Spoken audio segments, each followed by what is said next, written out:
Thank you for the introduction. Hello, everyone. I am Arpan, and with me we have Luis and Adarsh. They'll help conduct the workshop. We want this to be as hands-on as we can make it. So I kept the slide up. There is a GitHub link. If you want to go visit that, that would speeden things up. The idea is to basically follow along with a couple of notebooks that we have in the repository. You can check out the repo, and we'll give you further instructions in the workshop. So today we're going to talk about natural language processing and some of the conceptual basis of machine learning algorithms that try to process natural language text.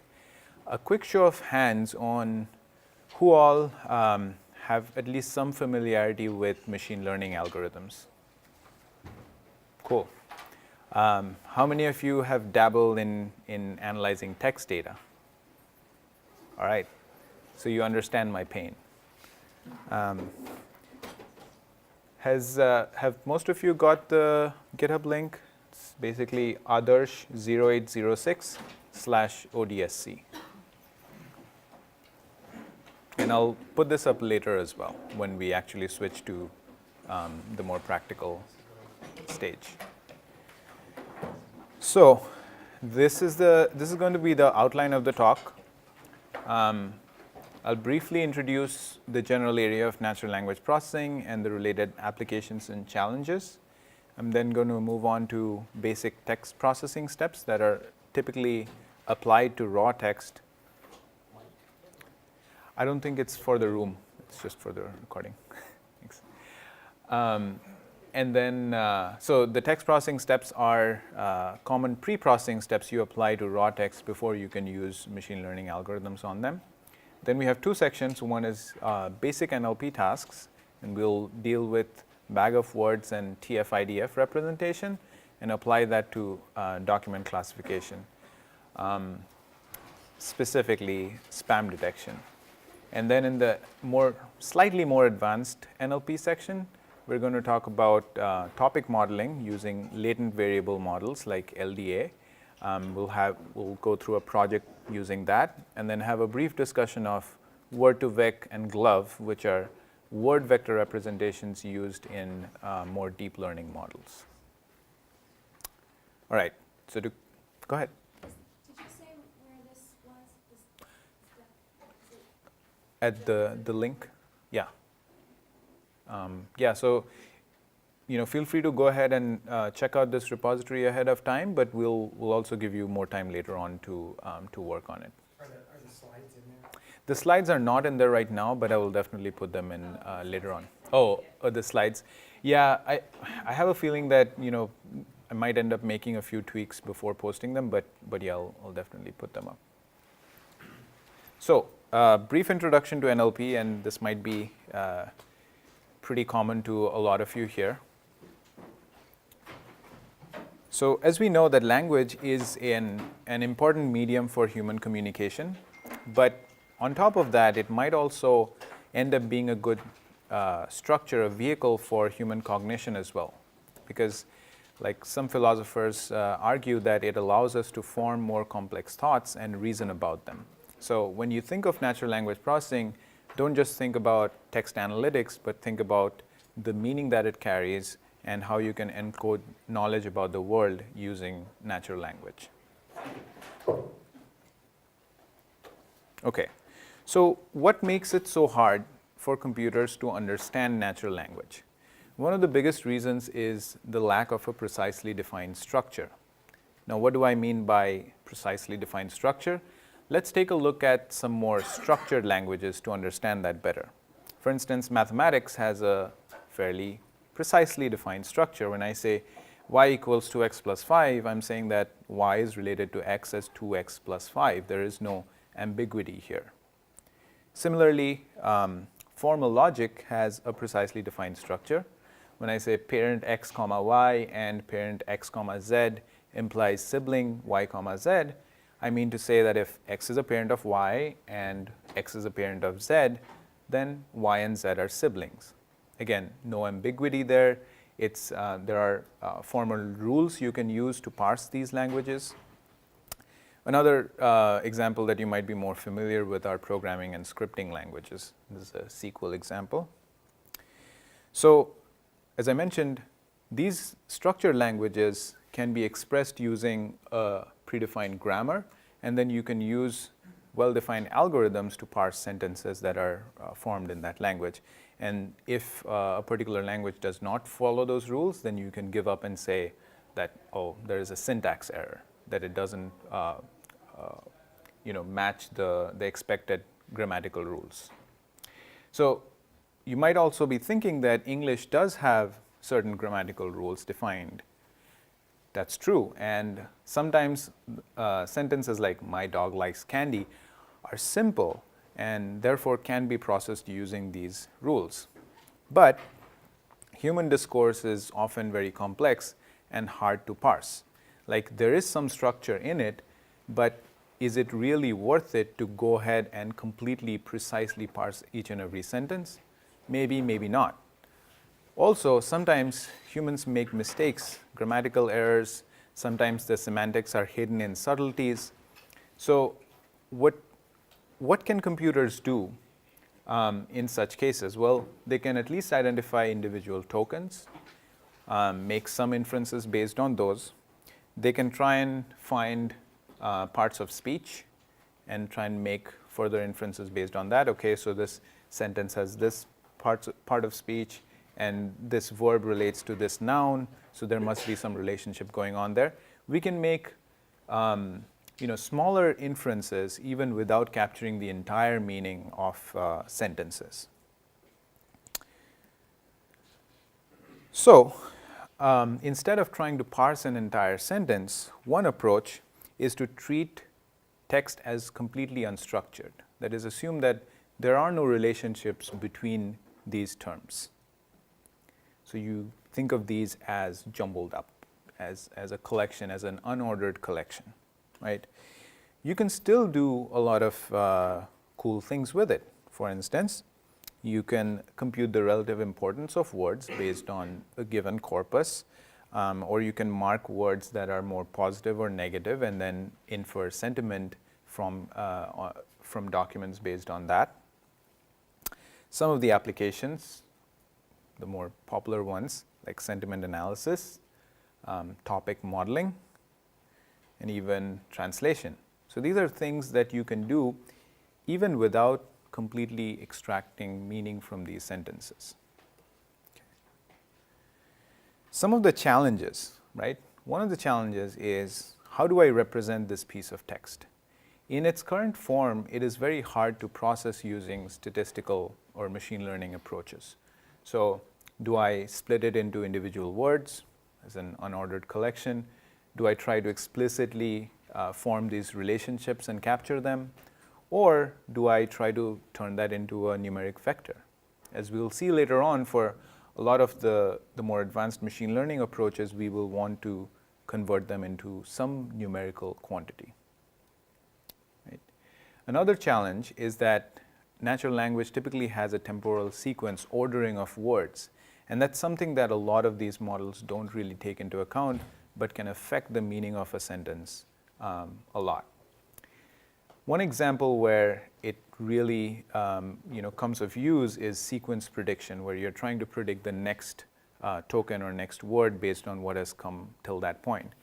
For these sorts of applications, you actually need to capture how frequently words occur one after the other. So that's another thing, sequence, to keep in mind.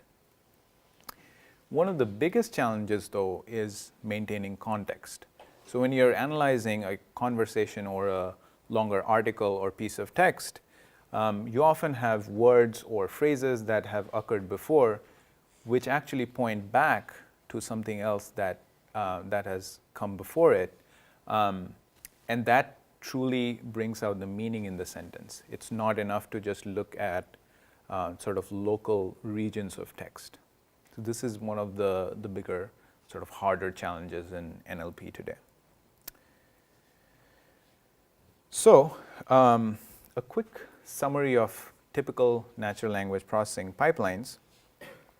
So whenever you get raw text, you apply some pre-processing steps to basically clean that data up, and then you transform it into some useful representation. Then you analyze it to find relationships within that text, and then you perform some form of prediction, and then you present those results. Now, these steps vary depending on the application you have, but you'll typically end up using some combination of these steps. That was my quick introduction to natural language processing. I know that some of you are already familiar with it, so I won't dwell on it much, but do we have any questions or any thoughts so far? Cool. We'll move on to basic text processing. Again, things that might be familiar to you, but it's good to quickly review for everyone. 3 steps I'm going to talk about. Tokenization, so taking sentences and splitting them up into individual words. Stop word removal, removing common words that may or may not contain as much meaning and might make your learning models more complex. And then finally, stemming and lemmatization, which are 2 ways to normalize words like verbs or nouns that have different inflections and forms. Okay, so tokenization in a very simple way is to basically split up a sentence into its individual words. I've also done one additional thing in this step is I've lowercased everything. This is a minor step that we typically do in NLP pipelines so that 2 words are treated as the same even if they occur in different cases in different positions. Sometimes you have to be careful about tokenization, how you split it. For instance, what do you do with punctuation? In this case, if you have this apostrophe and the didn't, do you split it into 2 or do you combine that? Do you just drop the punctuation? Now, there is no clear answer for this, but it depends on the task you're trying to perform, the kinds of words that are important to you. Just something to keep in mind. Another thing, another decision that you have to make when you build your tokenization step is, given this block of text which contains multiple sentences, do you convert that into one giant collection of tokens, or do you split it up by sentences? Now, for things like where you're analyzing at a document level, so you're trying to find the document similarity or you're trying to compare 2 documents or document sentiment, for instance, you would do the top step, right? But if you have a problem like you're building a question answering agent, which takes a sentence that is a question and then tries to predict the best possible answer for it, you might want to go with the second scheme. So these are all finer points that you have to keep in mind. Cool. Stop word removal. I don't know who came up with the term stop word, but it's basically common words. And you can see that in this sentence, some of the words like the, was, in, or by, they provide nice grammatical structure to the sentence, but don't necessarily carry a lot of meaning. Even if I take those out, wristwatch invented 1904, Louis Cartier. You can still make out what that sentence meant. And that's the gist of it. Like, if these words are not contributing a lot to the meaning of the sentence, then in certain applications it might be beneficial to remove them, right? What this directly implies is when you have a lot of words that you're feeding into a learning model or a statistical model, that tends to increase the complexity of the model. So if you want to keep it under control, this is one of the ways you can reduce that complexity. But we'll discuss later that in some cases you might actually want to keep the stop words, especially when you're trying to preserve context. Cool. Stemming. So when you have words that change their form in slight ways, like branching, branched, and branches, they all actually carry this one underlying meaning of branch. And even if they're occurring as a verb or a noun, the underlying essence, of something that's sort of bifurcating or splitting into multiple parts is the same. And you sort of want to capture that underlying essence. That's why you would want to do stemming.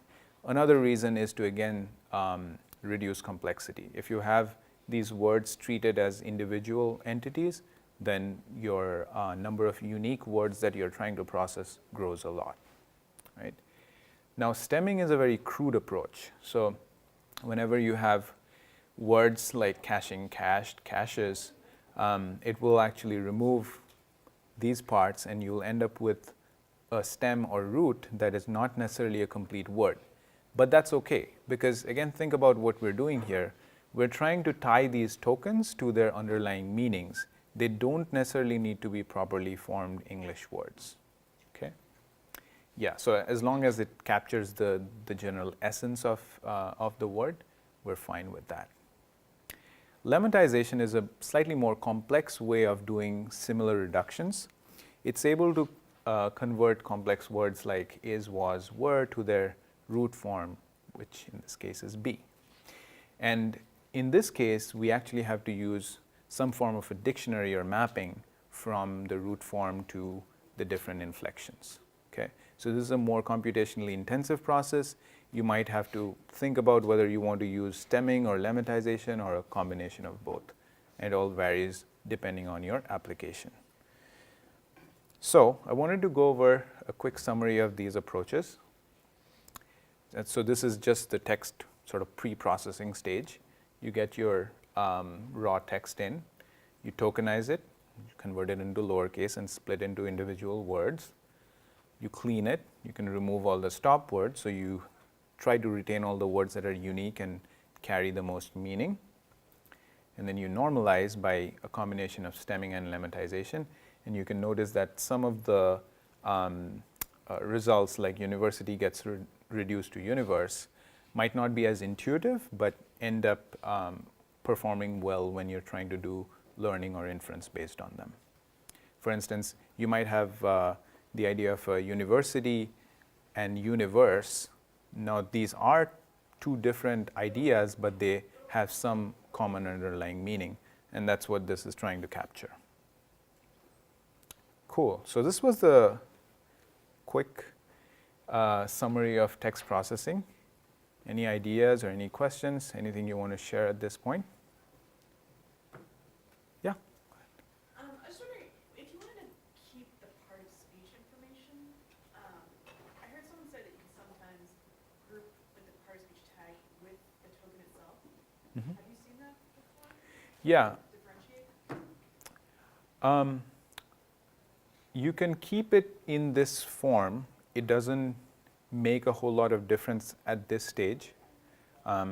So for instance, you could tag the different parts of speech and keep them as sort of instead of a single vector, it would be a matrix in some ways, where the different rows would capture, one would capture the token, the others might capture the part of speech ideas. Where it will make a difference is when you go from this pre-processed text to an intermediate numerical representation. That's where you can actually use that as an additional feature. So we'll get to this in a bit, but when you convert these words to either a bag of words or a word embedding representation, you can think of increasing the dimensionality by adding another dimension where you basically keep those parts of speech. And I can imagine that would help in at least some of the inference cases. But I can also see how some of that part of speech information might be inferred by the learning algorithm itself. So you may or may not need to keep it explicitly. Yeah? These, like for the lemmatization, is that available for other languages other than English as well? Yeah. I think typically, if you go to, so we'll be using scikit-learn and NLTK for this. I think NLTK has several different languages defined, and it's basically, all you need is a mapping of how these root words change to these other words. And I think there are a fair number of languages available. Mm-hmm.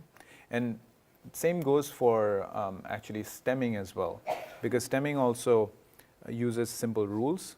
Like for English, it's using basically rules like if it ends in ing, then chop it off. If it ends in ed, well, there are some more complications, but chop them off. But that's also language specific. So those stemming rules are also available for different languages. Mm-hmm. Cool. So now if you think of what we've done so far is taken raw text and cleaned it up. We haven't really converted it into any statistical or numeric representation yet.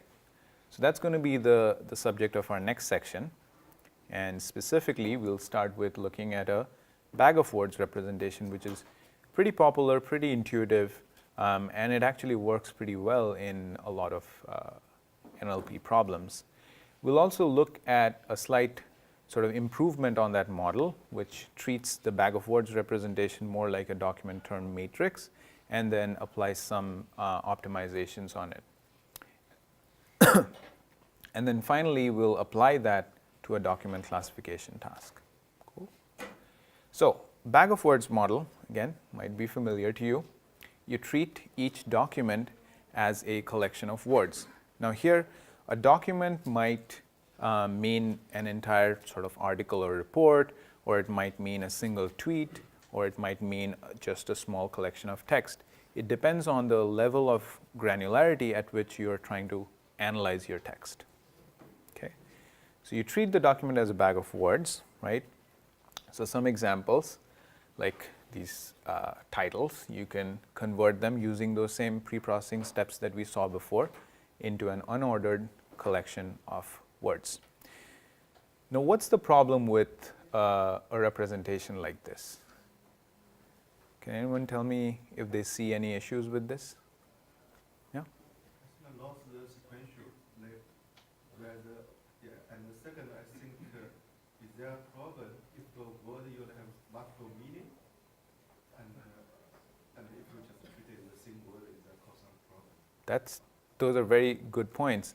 So the first one you said was we lose the ordering completely because we're treating these as unordered pieces. The other is if two words appear in two different places, identically in their sort of token form, but actually carry different meanings. These are actually very hard problems to capture. And a lot of this we'll look at later on, that the meaning of a word can sometimes be defined more by its context than the word itself. At this stage, when we're reducing them down to an unordered collection of words, we are knowingly taking this step as a simplification. Okay, we'll only be able to do certain kinds of inferences, certain kinds of problems using such a representation. One immediate problem we have right now is that we have these disparate collections of words, right? There's no easy way to compare them. We can try and do like set intersection or something like that, but that seems complex and it's not a numerical approach that can be optimized later on.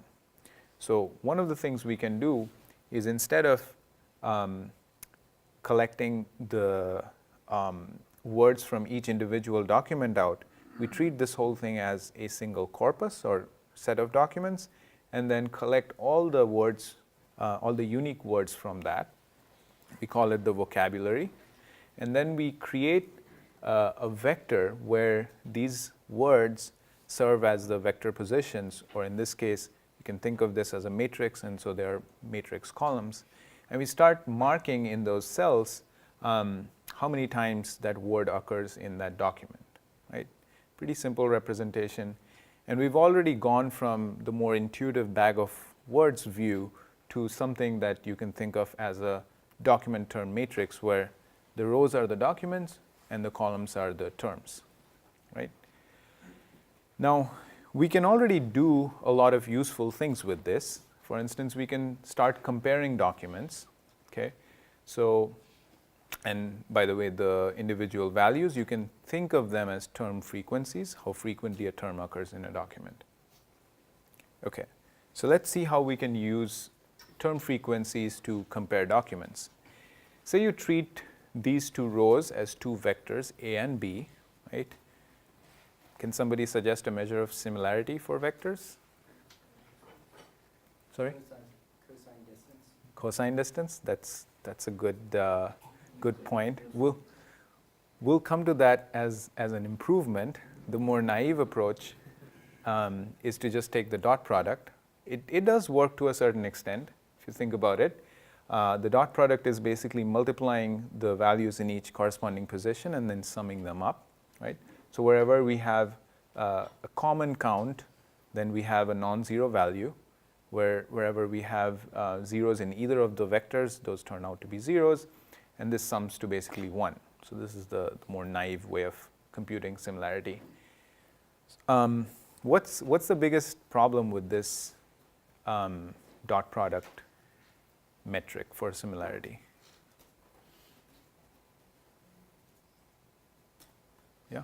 If the vectors are very different lengths, then the sufficiently long vector will probably match enough of the terms. That's an interesting point. Here we are treating the vectors to be of the same length though, but it's a good point that what if the first vector was just 1 followed by all zeros, right?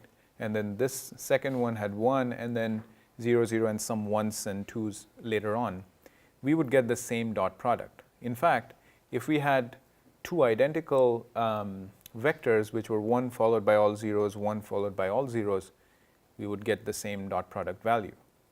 So it's a very weak measure of similarity. It's only measuring the components that are common between the two vectors. It's completely ignoring the components that are different. So we come to cosine similarity, where we basically divide the dot product by the Euclidean norm or the magnitudes of the two vectors. Now what this does is, if basically, like intuitively thinking, if there are other non-zero values in the vector, then you basically reduce the overall similarity metric that you're getting. So this now starts taking into account the dissimilarity as well.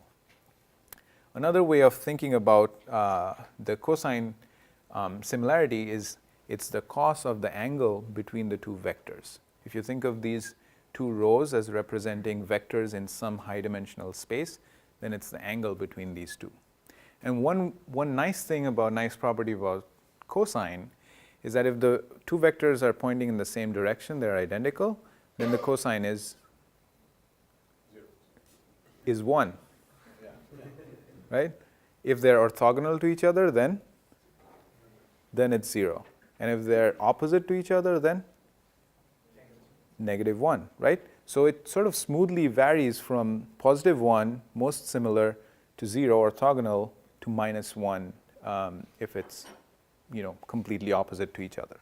So that's a nice measure of cosine similarity. But that was not the point of this discussion. What I wanted to show you was, with this simple counting scheme, by building a document term matrix, we're already able to do at least some useful stuff like measuring two documents and finding how similar they are. Cool. For getting negative angles, wouldn't you need negative values, or you have to take the average first? Negative angles, as in, If we go back to the cosine of... Right. That's another thing cosine takes care of, because even if the angle is negative, even if it's -90, it's right, 0. But what I'm saying is that if Yeah. all the numbers are positive, I doubt that you get an angle that is larger than 90 degrees. That is true. That is true. So you're saying that these vectors are probably defined in like one quadrant. Yeah. Yeah, that's true. It depends on, like, I didn't go into that much detail, but this is sort of the raw frequency counts, right? But you can transform them, you can normalize them. For instance, what if you wanted to scale these values in a ±1 range, or or center them around 0? Just look at the deviations from the mean. Then. Right, exactly. So if you did that, that's true. So in this current representation, you might not end up with angles greater than 90 degrees, but in a scaled representation or in a more normalized representation, you might. Thanks for pointing that out. Going back to this raw counts table, one of the problems is that we're giving equal importance to all the words. But intuitively, we know, for instance, in a corpus, say that talks about financial articles and terms, you might see the words cost and price occur pretty frequently, right? Which means that in our heads, in our intuition, we know that we expect those words to occur pretty frequently. So maybe there's no point in giving them as much importance as some other words like maybe default or some other items or terms that might be significant to the task you're trying to perform. So one improvement on top of this is to compute what we can think of as the document frequency. Basically, in how many documents does this term occur? That's basically this, not the sum, but how many non-zero values there are in each column, right? And then you basically divide each term frequency by that document frequency. What that does is the term frequency gives higher values to words that are unique to a document, and dividing by the document frequency reduces the value of the words that occur frequently throughout the corpus. Now, we haven't done a whole lot. We've just done some counting and division, but you can already see that it's highlighting words that are unique to documents. So for instance, little and prairie in the first one, Mary in the second one, silence in the third, and twinkle in the fourth one. So again, with some very simple transformations, we can go from raw text to something that we can use for more numerical and statistical computing. Sorry. When you go into TF-IDF, Uh-huh. do you find you have to still do the stop word removal since TF-IDF kind of accounts for that? That's a very good point. I think one way of thinking about it is if you did not do stop word removal, then ideally in a document corpus, those stop words would end up with very small TF-IDF weights, values. So in some sense, if you remove them ahead of time, then you're doing less computation. So it does make sense. I would say in a bag of words TF-IDF model, it does make sense, as long as, like we were having this discussion earlier, that if your corpus is not too big, if the total number of unique words are not too high, then you might skip that step. Another way of doing it is maybe do it after this, right? Once you have these TF-IDF values or frequency counts, then you see the ones that are occurring very infrequently, or sometimes the ones that are occurring very frequently and you leave them out because they're sort of outliers in some sense. In this context, how do you think about orthographical errors? Like, those unfortunately tends to be unique, so they show up as being quite significantly, right. But they're actually just noise.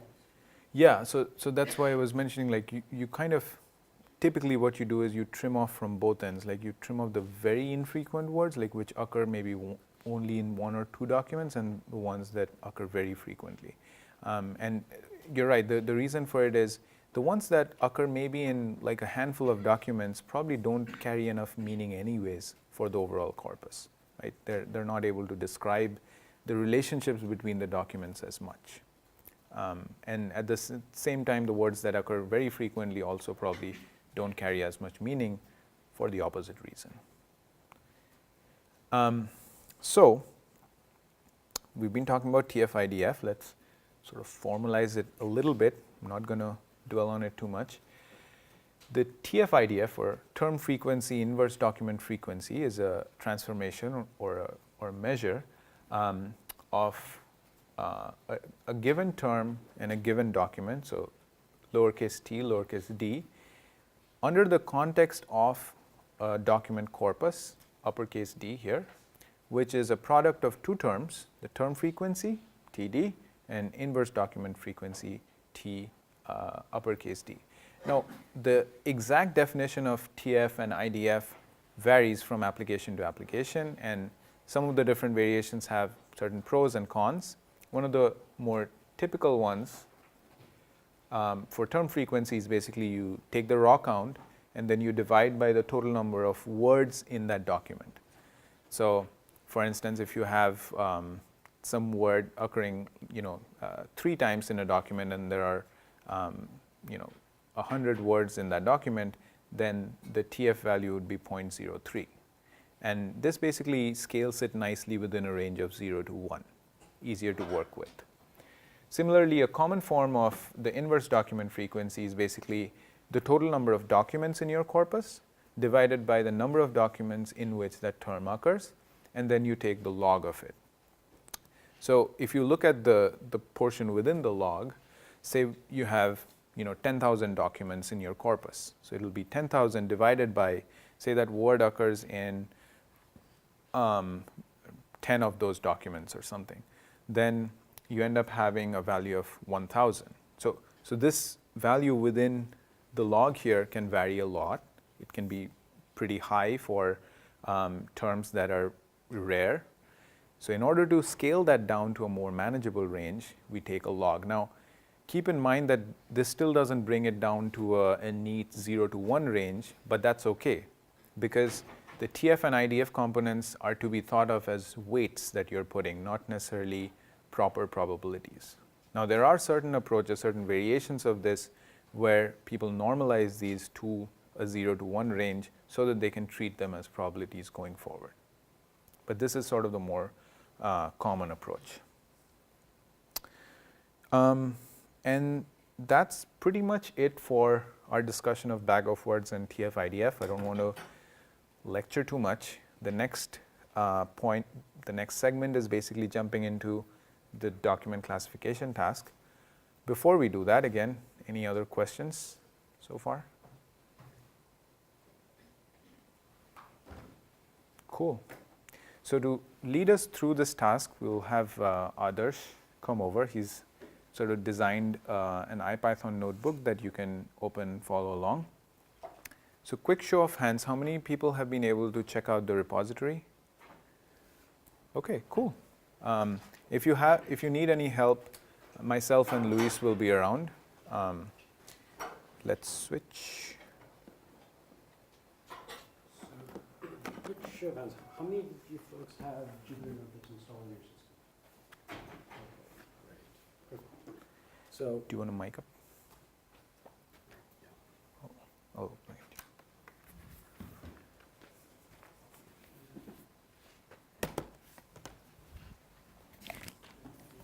just to give you an idea of how the session is kind of structured. So for the first project, essentially the idea is that we're going to be doing a practical application of pretty much everything that Arpan spoke about. And so I'm going to show you how to do all of these word processing techniques in Python and using scikit-learn. The second project, which we'll do at the end of the day, will be on an unsupervised algorithm called latent to reclay allocation, which is going to be a topic modeling section. So before I start, just let me figure this out.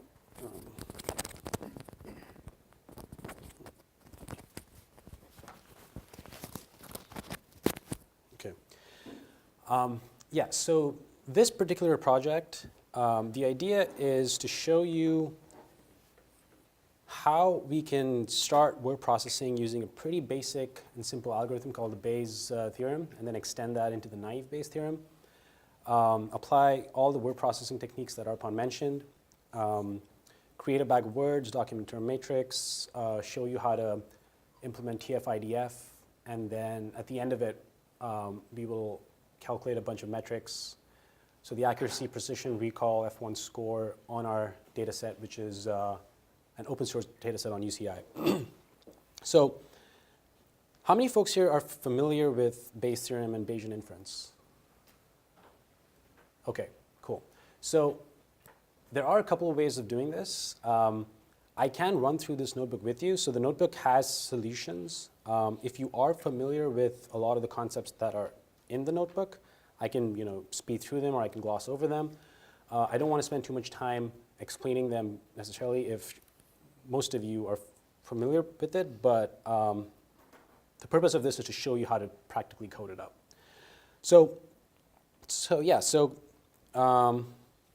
Also, for folks that are not programming along with me, there's an HTML version of the notebook in the GitHub repo, so you can just open that and take a look as well, if you'd like. So to start with, the data set we're using is going to be from the UCI machine learning library. It's a data set that has labels and text attached to it. So ham refers to a data set, a piece of text that is not spam, and spam refers to the piece of text that is spam. And our goal here is to essentially be able to convert a corpus of text that we get into the right format and then be able to push a model and do some kind of analysis on it. The project is modeled using, there's instructions and then there's a solution piece right after it, so you can code it up yourselves or you can actually follow on with me. I'm just going to show the solutions up over here. If you want to do it yourself, feel free as well. So I'm going to start with what our data set looks like. So our data set, just out of the box, it looks like what we have over here. It's a tab-separated document. There's labels and there's text. Our first step is to essentially take that and convert it into a data frame. If you've used NumPy and Pandas, you're probably familiar with the read table functionality. So what I'm doing here is I'm taking the data set, I'm applying a tab separator. I'm not assigning any headers because the data set does not have headers. My column names are ones that I'm explicitly labeling out. So I have my label and my SMS message. And so I take my text file and I convert it into this pretty neat looking data frame. Once we have that, our next step is to do all the data preprocessing steps. So one thing obviously we have to realize with NLP is that the preprocessing steps we apply depend a lot on the kind of data we're dealing with. So if it's, I remember someone asked, do we have to remove the stop words? Do we have to apply lemmatization, stemming? The answer is yes and no. It really depends on the size of your text. It depends on what you're trying to find. And it depends on whether the text itself has enough structure to it that it warrants removing all of those things. So my first step is I take my data set and I change the label from ham and spam to zeros and ones. So I essentially map it to 0 for ham and 1 for spam. And the reason why I do this is that once, so in sklearn specifically, it expects numerical values when it wants to compute most of its accuracy metrics. So, there are certain algorithms that don't necessarily need this step, but for the purposes of this project and just to calculate accuracy, precision, and recall, this is a step that turns out to be pretty crucial. In this step, I'm going to quickly walk through how to create a bag of words from scratch if you want to program this out. So we have a corpus of text with 4 documents. And our objective here is to basically convert that into this table that we have over here. And there are a couple ways of doing this. You can do this using pure Python, or you can use a tool. I'm going to show you how to do it both ways. Some people, it's really important that you understand how certain tools you use are doing what they're doing. And so the purpose of this step essentially is to show you that. So just to start, our first step is to convert all of this text into lowercase form. I'm going to do that using the string library in Python. So I have my documents over here. I'm essentially going through each of them, and I'm converting them to lowercase. And so our first step of converting our documents to lowercase is done using the lower parameter. Our second step is removing all punctuations. So when it comes to text data, one thing we have to remember is that words followed by commas, followed by exclamation points, capitalized words and words that are not capitalized, we want to make sure that all of those are treated the exact same way. So for example, in our corpus over here, we have our 4th piece of text is hello, call, hello, you tomorrow. So as you can see, the 2 hellos are different because one is capitalized and one is not. If you don't take care of the lowercase to uppercase discrepancy, your model will treat it as 2 different words, and so you want to take care of that.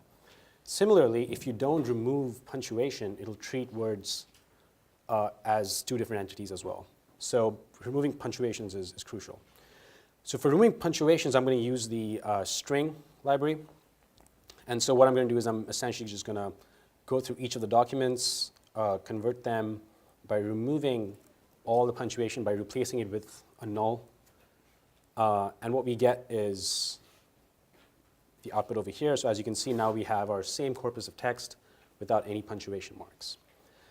Third step is the tokenization, which, again, for tokenization, it's a pretty simple process. The idea is that you want to split up each document into a list, and eventually you will get a list of lists. So I use the space as a delimiter, and the reason why you can use the space as a delimiter is simply because I've already removed all my punctuations. If I did not do that, then the space by itself would not have been enough. I would have had to use a lot more than just the space to separate out the words. And so once I do that, I have a list of lists over here. And as you can see now, we have our corpus of text in this easily to read form. Next step is counting frequencies. So this is the first step in getting into the bag of words. This is where we have to convert our text, our corpus of text, into a count of how many times each word occurs. So I'm going to be using counter, which is essentially what it does is it converts, it counts the occurrences of certain values, and it spits out a dictionary using key value pairs where the key is the word and the value is the actual count of how many times that occurs. So it's from the collections library, so it's pretty easy to use. It spits out that dictionary. And there we have it. So there's our from scratch approach to creating a bag of words model. For those of you that are familiar with scikit-learn and have used it before, you can do all of what we just did using just one line of code, and that is using the count vectorizer library. So sklearn under the feature extraction text, there's count vectorizer, and that will basically do all of what we just said. Count vectorizer comes with certain parameters. So the lowercase equals true, token pattern with this, this regex expression. So what that does is it removes all punctuation marks, treats them as delimiters, and stop words. So Arpan mentioned stop words. If you set stop words to English, it'll take out all the stop words. So you set these parameters, and you can do all of what we just said using one line of code. Also, stop words, they have support for other languages as well. And if you want to see what these words are specifically, we can talk after, and you can take a look. It's all open source, so you can take a look at that. Right, so once we have that, what I'm going to do now is I'm going to take my document set, fit it to the count vector object that I created using count vectorizer. And I want to take a look at what we have in our corpus. So using get feature names, essentially what I can do is I can see that, okay, so these are the words that I have, and this is what defines my current corpus of text. So, as you can see, even for such a small piece of, text, we have quite a few number of features. And so when you have large text, you can have thousands and 10,000s of features. So it gets pretty, it's a sparse matrix that gets very long very quick. All right, so our next step is to convert this into a form that we can feed it into our model. And so we're going to have to convert our documents into an array, which I'm going to do using two arrays. So basically, I'm taking my documents, I'm transforming them using count vectorizer, which will give me the frequency counts, and then I convert that to an array. And so I have a mathematical representation that I can feed into my model.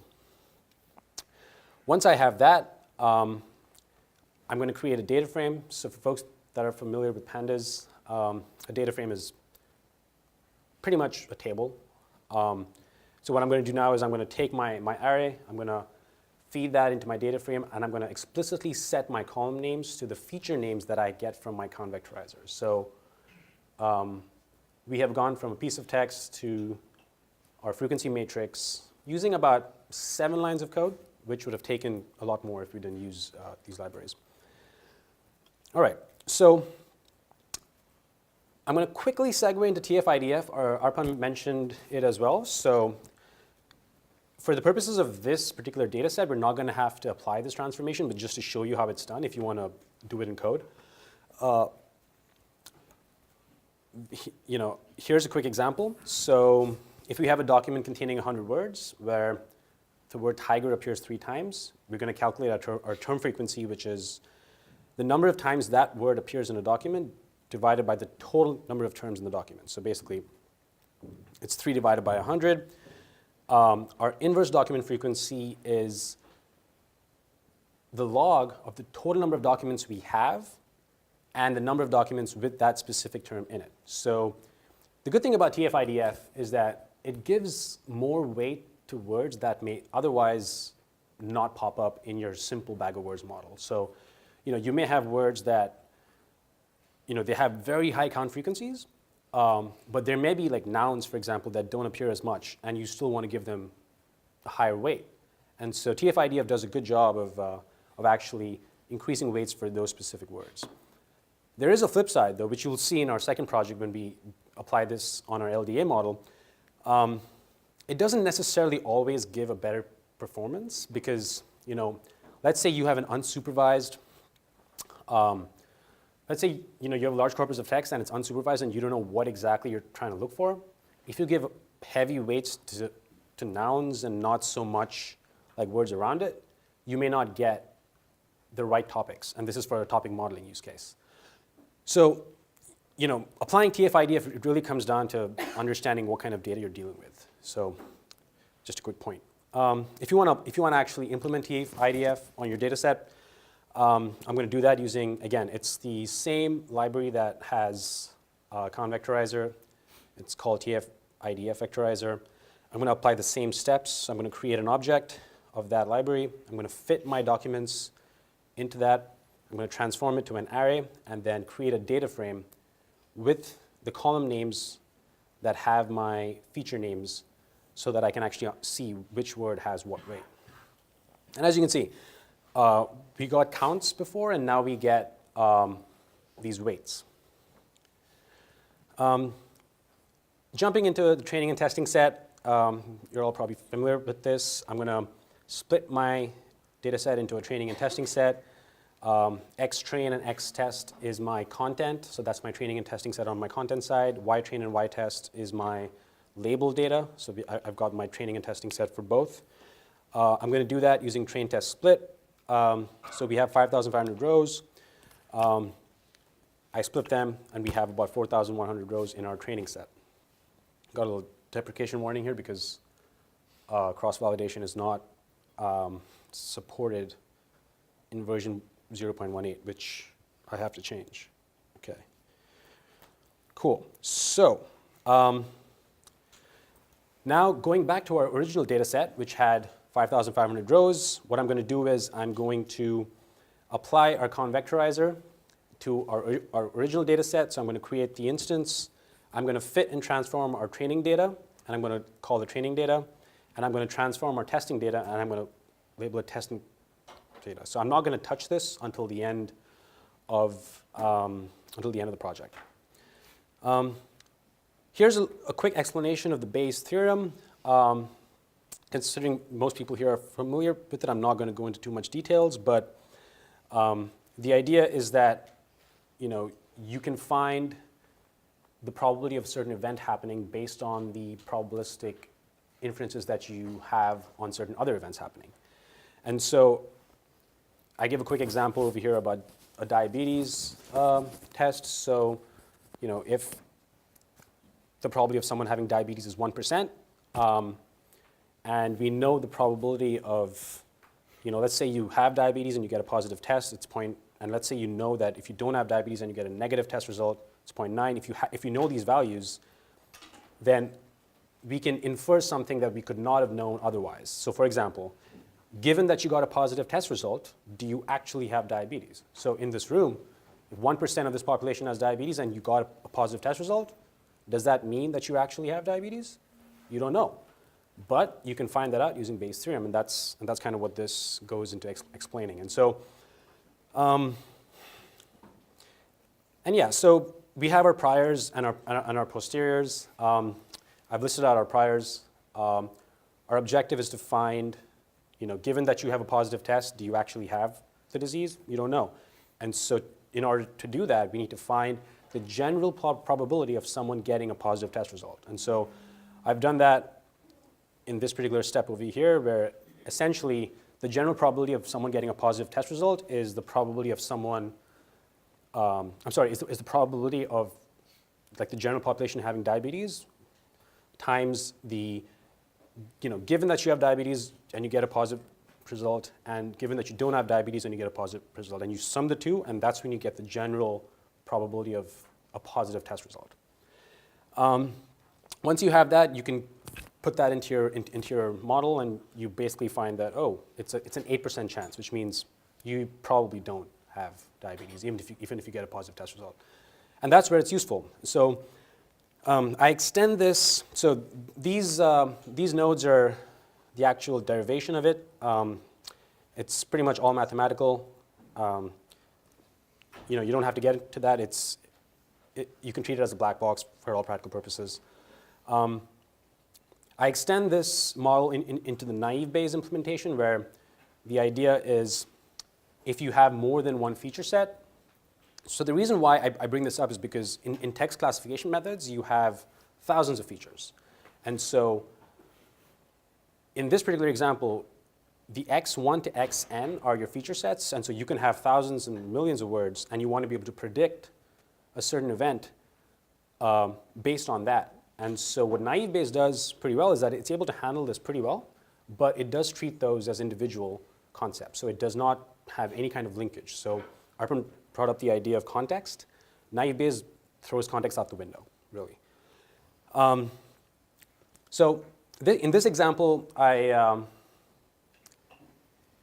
essentially I create some fake probabilities. So I say that we have two people speaking. So we have Jill Stein and Gary Johnson. And I have three particular words. That's freedom, immigration, and environment.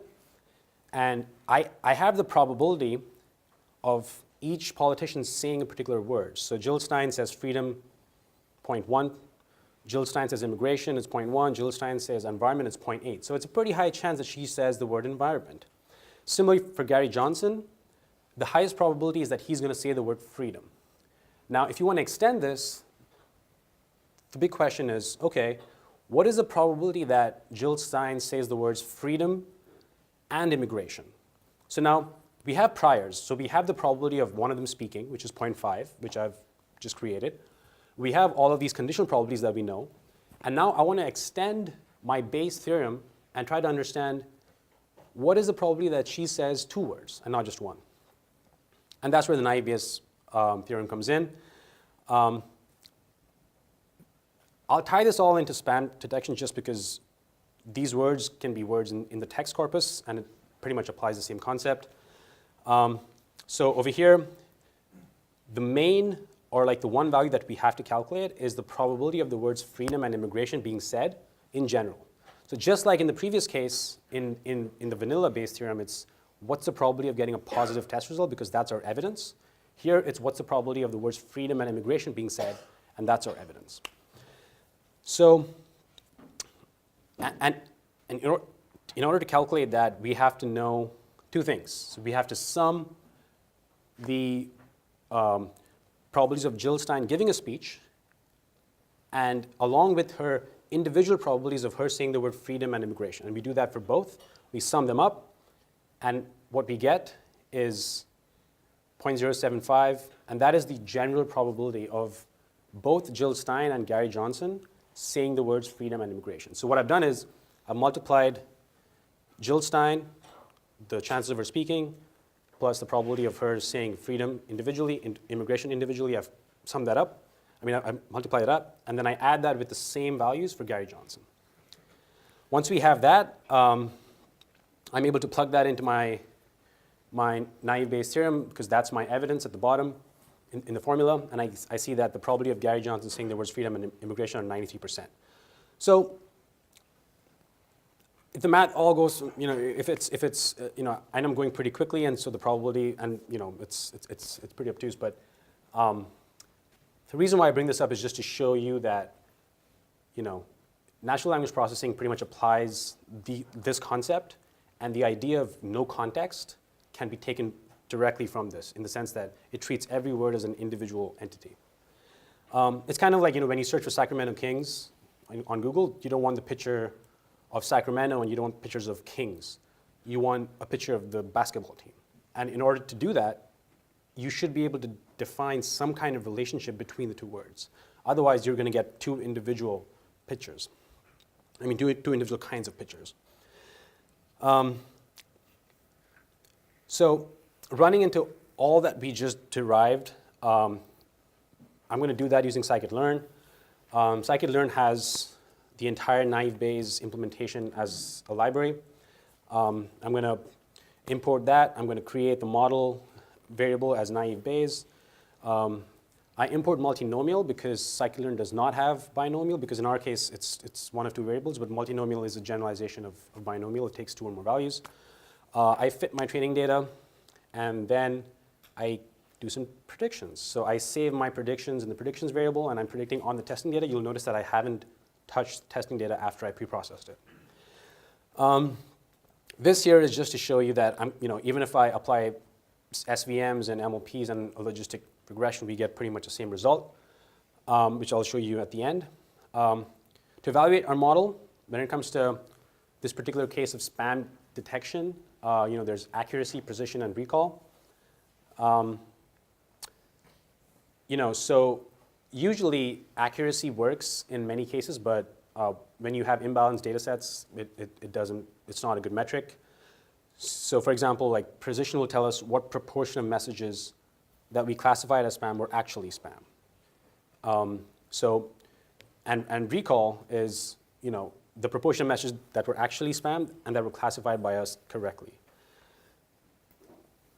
For example, if you have like 100 messages and you have 90, not spam and 10 spam, even if you have, let's say you classify 85 of them as not spam and the rest is spam, you're going to get a pretty high accuracy rate. And so the idea behind this is that you don't want to have a model and not use the right metric when you're actually evaluating how good it is.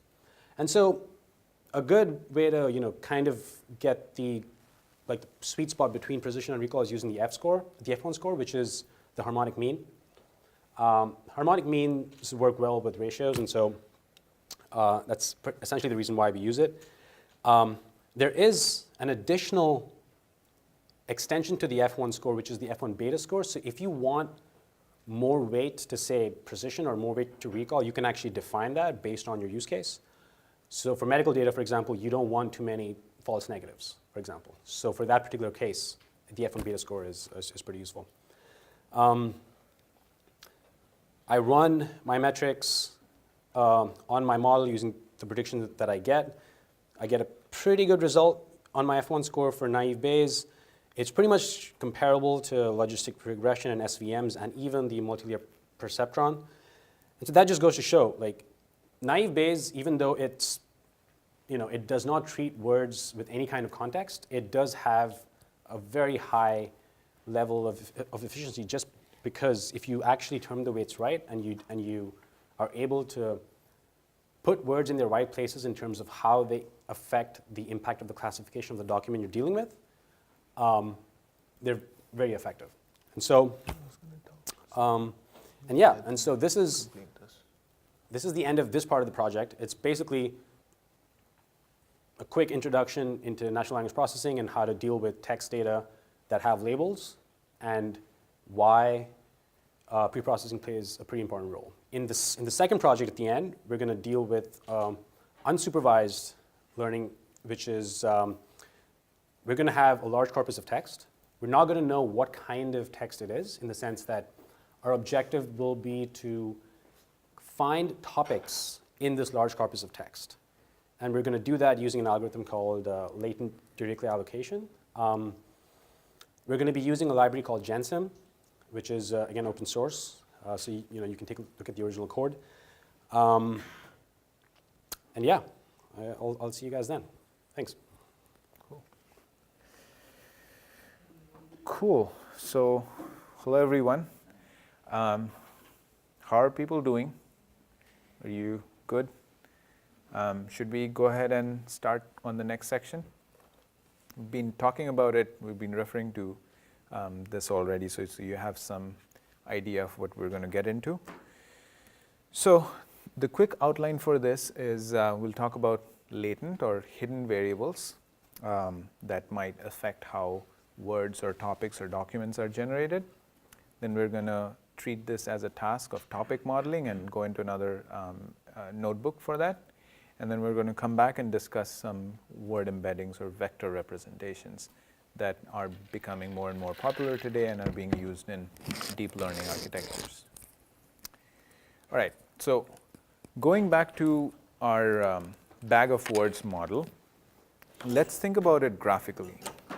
We basically have a set of documents and a set of words, right? And the document term matrix that we had, or the bag of words model in some sense, is basically capturing the relationship between documents and words. And I've intentionally made some of the lines thicker, some of the lines thinner, indicating how strongly one document is related to what word. And I haven't drawn all the possible connections. The ones that are missing, you can assume them to be 0, for instance. So this is another way of thinking about bag of words, document term matrix, or a graphical model. Now, what does this graphical model signify? Sorry, you had a question? No. Okay. So what does this graphical model signify, right? It's basically capturing, if you have a document D and a term T, pick any document from there, pick any term T from here. This is basically capturing a notion of how likely is it that this document generated this this term, right? Now, quick question. If you think about this model and you say have 500 documents and 1,000 unique words, then how many parameters does this model have?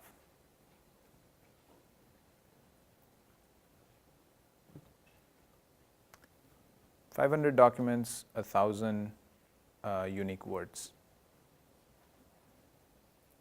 1,500. You said 1,500? 1,500. You said 1,500, you said? 500,000. 500,000, okay. Anybody else? So the document term model, or the bag of words model, it basically needs to capture the relationship between each document and each term or each word. So although it might seem that there are actually 1,500 objects here, right? But the number of relationships that it needs to capture, that is what creates the overall matrix. And that size of that matrix is 500 rows by 1,000 different columns, so 500,000 or 500,000 different values, right? So just at the very outset, you can think of this, and you can take a step back and imagine if you had a lot more documents, if you had a lot more words, then you have a pretty sizable model with a lot of parameters. Now, if you're given a set of documents and you want to compute these parameters, then it's a lot of work computationally, right? Just hold that thought in your mind. What we want to introduce to this bag of words model is the idea of a set of topics or latent or hidden variables that sit between these set of documents and words. And now, instead of directly capturing the relationship between documents and terms, we're going to define relationships between the documents and topics, and then topics to words. One reason, intuitively speaking, again, this tends to work really well is because these documents are not all completely independently generated, right? If you collect a bunch of tweets from the web, multiple tweets are probably generated by the same tweeter or same user. That's one thing. But also, we all sort of share a common sort of education. Some people have overlapping points of view. Some people just reiterate others in different ways. So there is a lot of commonality in us than we can appreciate from just the individual documents. So the idea of these topics is to capture those commonalities.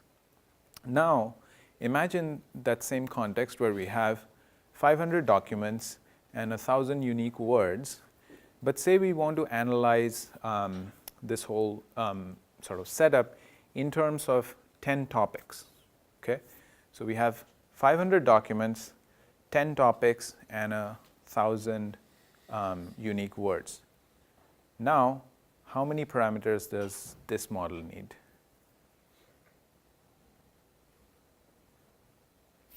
$500, 10, 1,000. 15,000? Any other numbers? 6,000? Would you? 15? Okay. So let's think about it.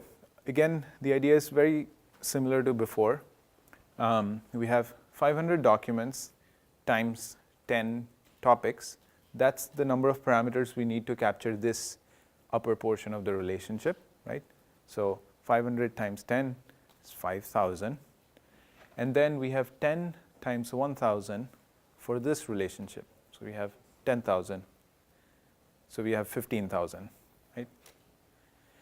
So just by introducing these latent variables, we have reduced the complexity of our model from 500,000 parameters to 15,000 parameters. That's a huge gain. Now, you might say that we're also losing out probably a lot. Yes, we are. We are losing out the direct relationships between documents and words, true. But it turns out that this gives us a lot more advantage in terms of modeling documents and words in general. Like before, by capturing those individual relationships, we were becoming too dependent on the exact set of documents that we were analyzing. Now, if we had a new document or a new piece of text that came in under this model, we can still analyze that in terms of the topics that come in between, which would be harder in the previous model. So there are some advantages, there are some things that we lose. Overall, I think a model like this does sort of have more positives than negatives. One, as I described, was the computational complexity, but more importantly, it's the generalizability that we gain by defining this.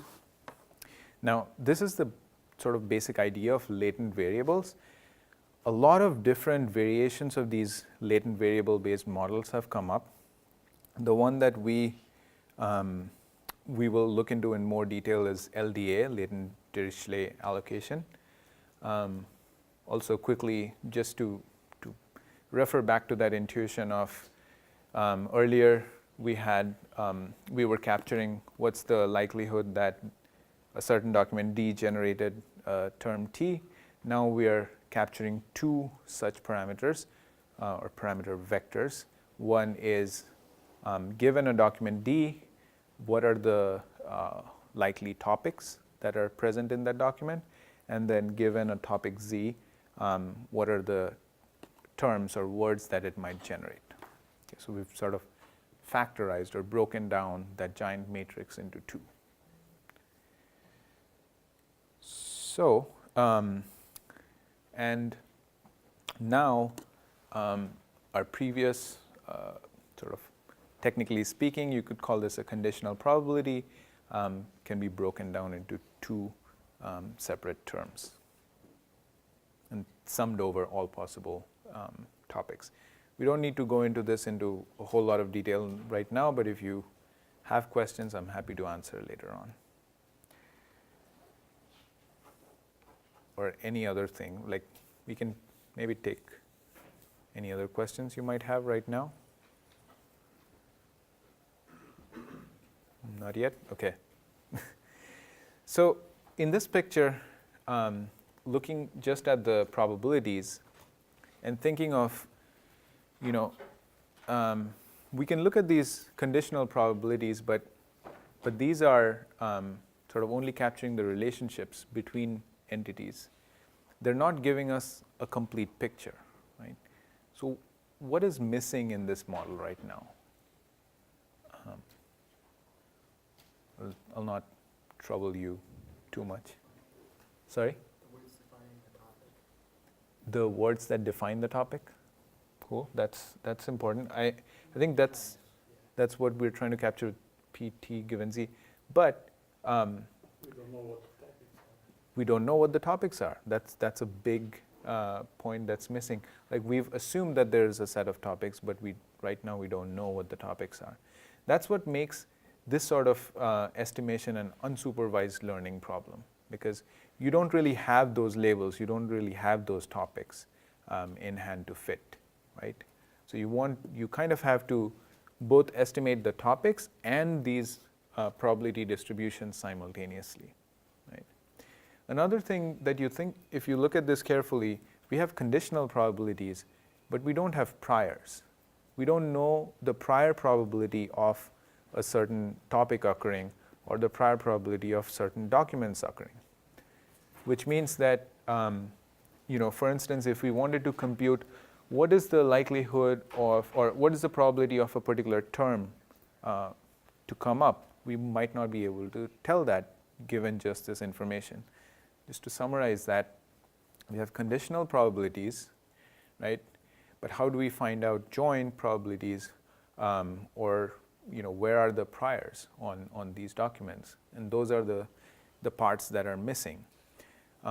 Often what happens is when you're doing comparative tasks, you sometimes don't need these joint probabilities or priors, because you can take two conditional probabilities and compare them. If one is greater than the other, then you can say that yes, this is more likely. But when you want to calculate an absolute probability, like given this entire document corpus, what is the probability of a certain word occurring, right? For those things, you do need priors on these documents and topics. And that's where the Dirichlet parameter comes in latent Dirichlet allocations. Because what we basically say is that we assume or we model these documents and topics to be drawn from Dirichlet distributions.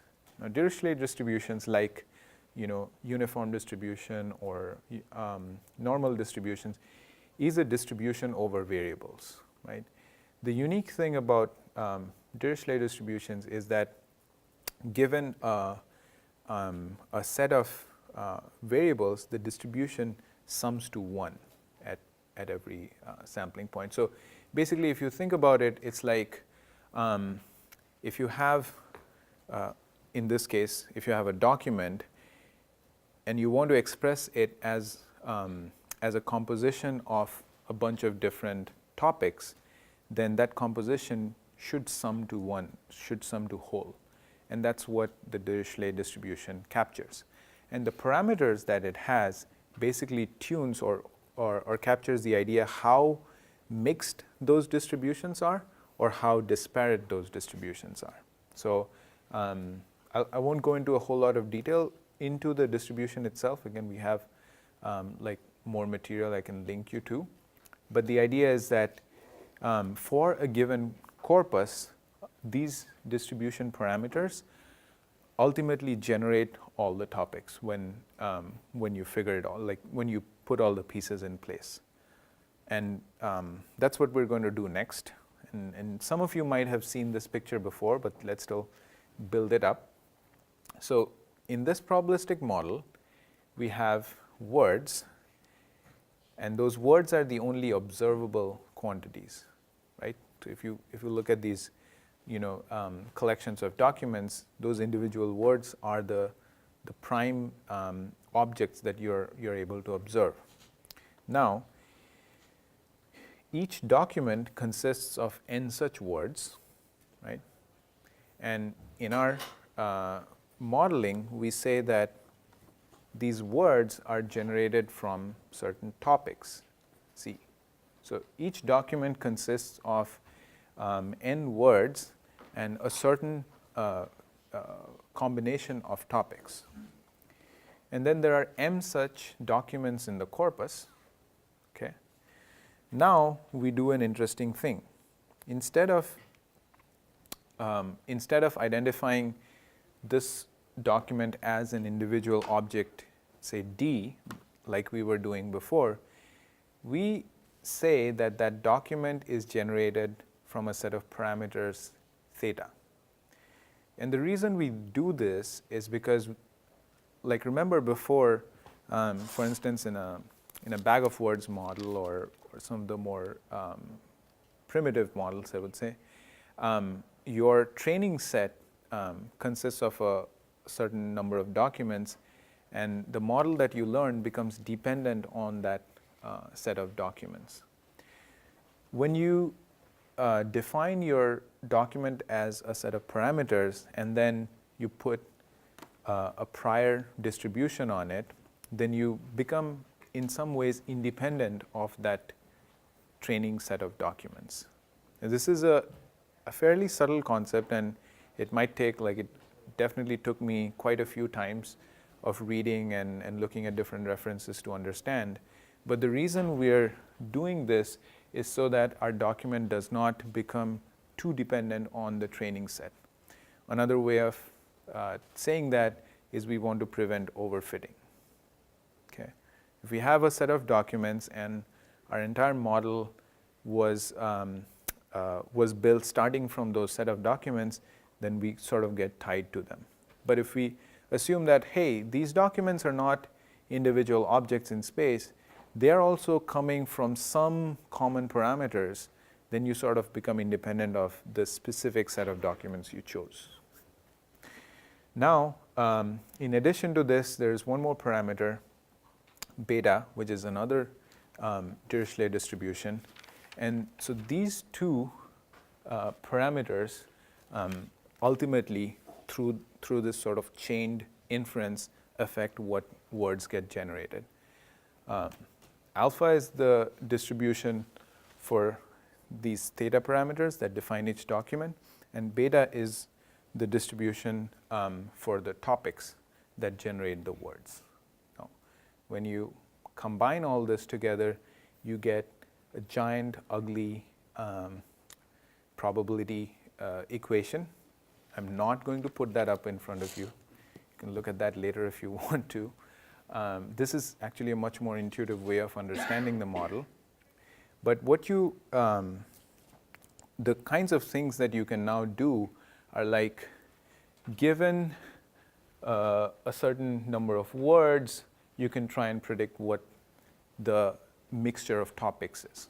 So for instance, once you have computed this entire model, you have a certain number of topics identified, then somebody throws at you a passage of text, you can immediately say, okay, this is 50% politics text, 5% geography, and 10% something else.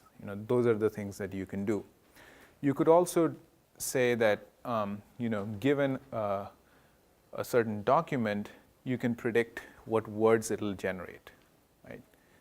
Given a certain document vector, you can predict what words it'll generate. So you can do a few different things. You can do certain additional things that you probably weren't able to do before with the bag of words or the TF-IDF model. The biggest sort of use case, though, that we are going to dive into is topic modeling. So finding out those topics. I mentioned before, like, if you have this whole model worked out, then you can do certain things, but how do you get there in the first place? So you're given just a raw corpus, and your task is to find out what topics are underlying and what topics actually describe the words that are being generated. And using those topic models, you can sort of cluster and categorize documents. Like, this set of documents has this distribution of topics, this set of documents has this distribution of topics. Sometimes this is useful just to analyze data sets. Sometimes this even helps in more concrete tasks like classification. Like, you might want to classify certain texts that are inflammatory versus certain others that are okay for people to converse in. And you can probably do that using approaches like this. Sometimes, and more often, unsupervised learning becomes a step or a stage in a bigger or a higher level supervised learning pipeline. Another thing you can do, and I mentioned this before, is given a set of words, you can figure out what the mixture of topics is in the document. And another interesting thing is that LDA is a generative model. So you have a model of how things are being generated. You can work backwards to figure out those parameters, but you can also go forwards. So you can generate collections of words or new documents with desired mixtures. Now, in these mixtures or collections of words, we haven't really talked about ordering. So it might sound like gibberish, but it'll have a very similar statistical sort of distribution of words and topics as the corpus that you've trained on. And you can use this, for instance, to train other machine learning models that require more data from a certain corpus. So these are sort of high-level use cases, but the biggest problem is how do you estimate those parameters? How do you estimate those distributions? Again, we probably don't have as much time to go into the details of it, but the overall algorithm is something that should be pretty familiar to you. The first thing that you need to do is choose a number of topics. As we sort of discussed before, we don't know what those topics are. We don't know how many topics there are. So this could be an educated guess based on what you think should be the likely number of topics in a certain corpus. Or it can just be a number of topics that you desire to break this corpus down into. It doesn't really matter a whole lot. However number of topics you choose, the algorithm will basically reconfigure the topic mixtures to fit that number.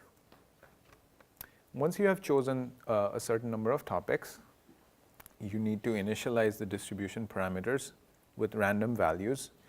You can be a little bit smart in this regard. You can maybe use some prior knowledge to initialize them, but in general, these are random starting parameters, right? Then you sample documents and words, right? And then you update the distribution parameters to maximize the likelihood that this document generated these words. So you have documents and words from the corpus, and then you tweak the parameters so that the parameters are able to predict within a certain idea or a formulation of a loss function the same distribution of words that are actually observed. And then if you have this loss function in mind, you can then go back and iterate on this and tweak the sample the document, update the distribution, sample the document, update the distributions till the distribution parameters converge. And that's basically it. It's an iterative procedure, and it's actually an example of expectation maximization, just like k-means clustering. Okay, this is not too different from that. It's just a different set of parameters that we're trying to iteratively optimize, but the overall pipeline, so to say, is the same. Okay. Now, fortunately, you don't have to implement all of this by hand. We have some really nice libraries in Python to do this, and that's what we're going to do in our next task on categorizing newsgroups data, which is like a classic set of forum topics. And again, for that, I'd like Adarsh to come over. In the repo, there should be another directory called latent Dirichlet allocation and an IPython notebook inside that. If you open that up, you can get started. Also, before we jump into that, any other questions so far?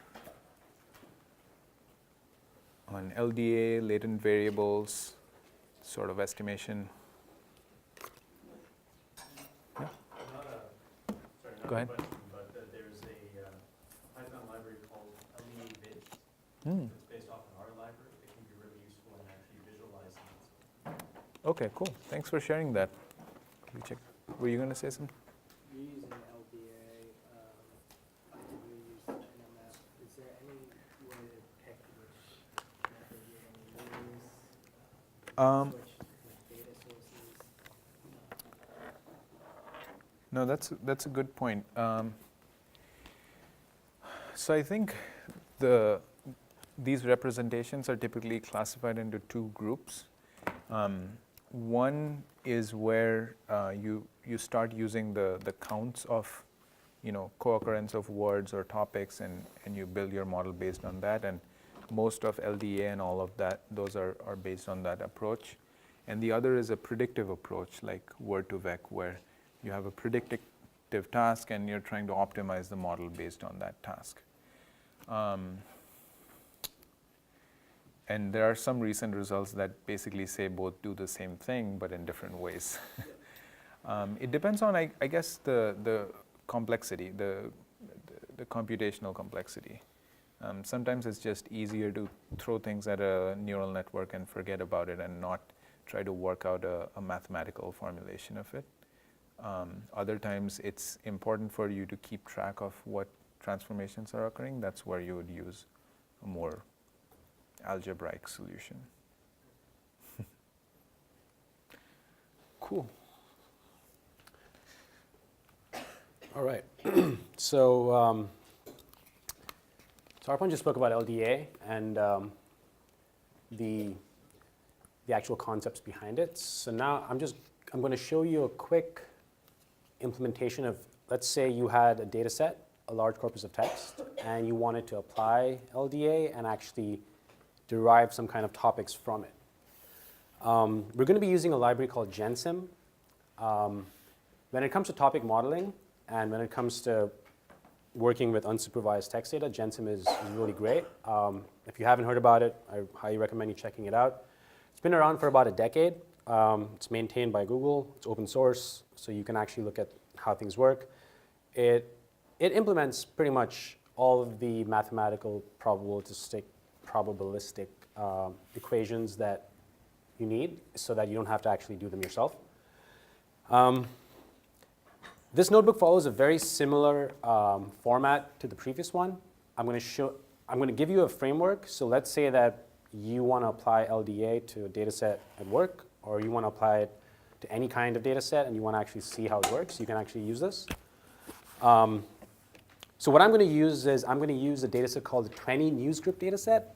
So the 20 news group data set is a data set that is collected from a forum that was around in the 90s, I believe. And essentially it was kind of, I've never used it, but I was going through it and it's interesting. It's kind of like Reddit, except it's where people would come together and talk about stuff in an online space way back before anything like that existed.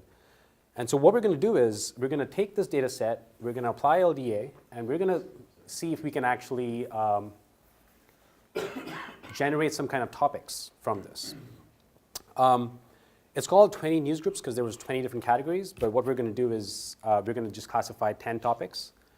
I was going through the data set. A lot of the topics are similar, and a lot of the efficiency of LDA comes from computation. And so if you can run your model over more iterations, the better your results. And so I essentially just picked out, so Arpan mentioned one of the first challenges is knowing how many topics you want to derive. And so going through the list, I essentially figured, okay, let's try to derive 10 topics, because a lot of the topics were basically subtopics of something else. So for example, it was like politics, Middle East, politics, gun control. So politics is one, but there's like subclasses. So the idea is that, okay, let's try and see if we can derive some of these topics. I do want to say that LDA does take a while to run. I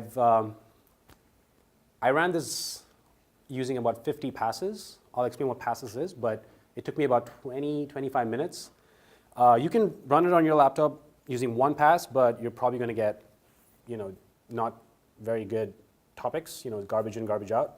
But yeah, you can try it later and see if you get some interesting results. So, quick little introduction. Like he mentioned, each document is modeled as a distribution of topics, and each topic is modeled as a distribution of words. That's the implicit assumption.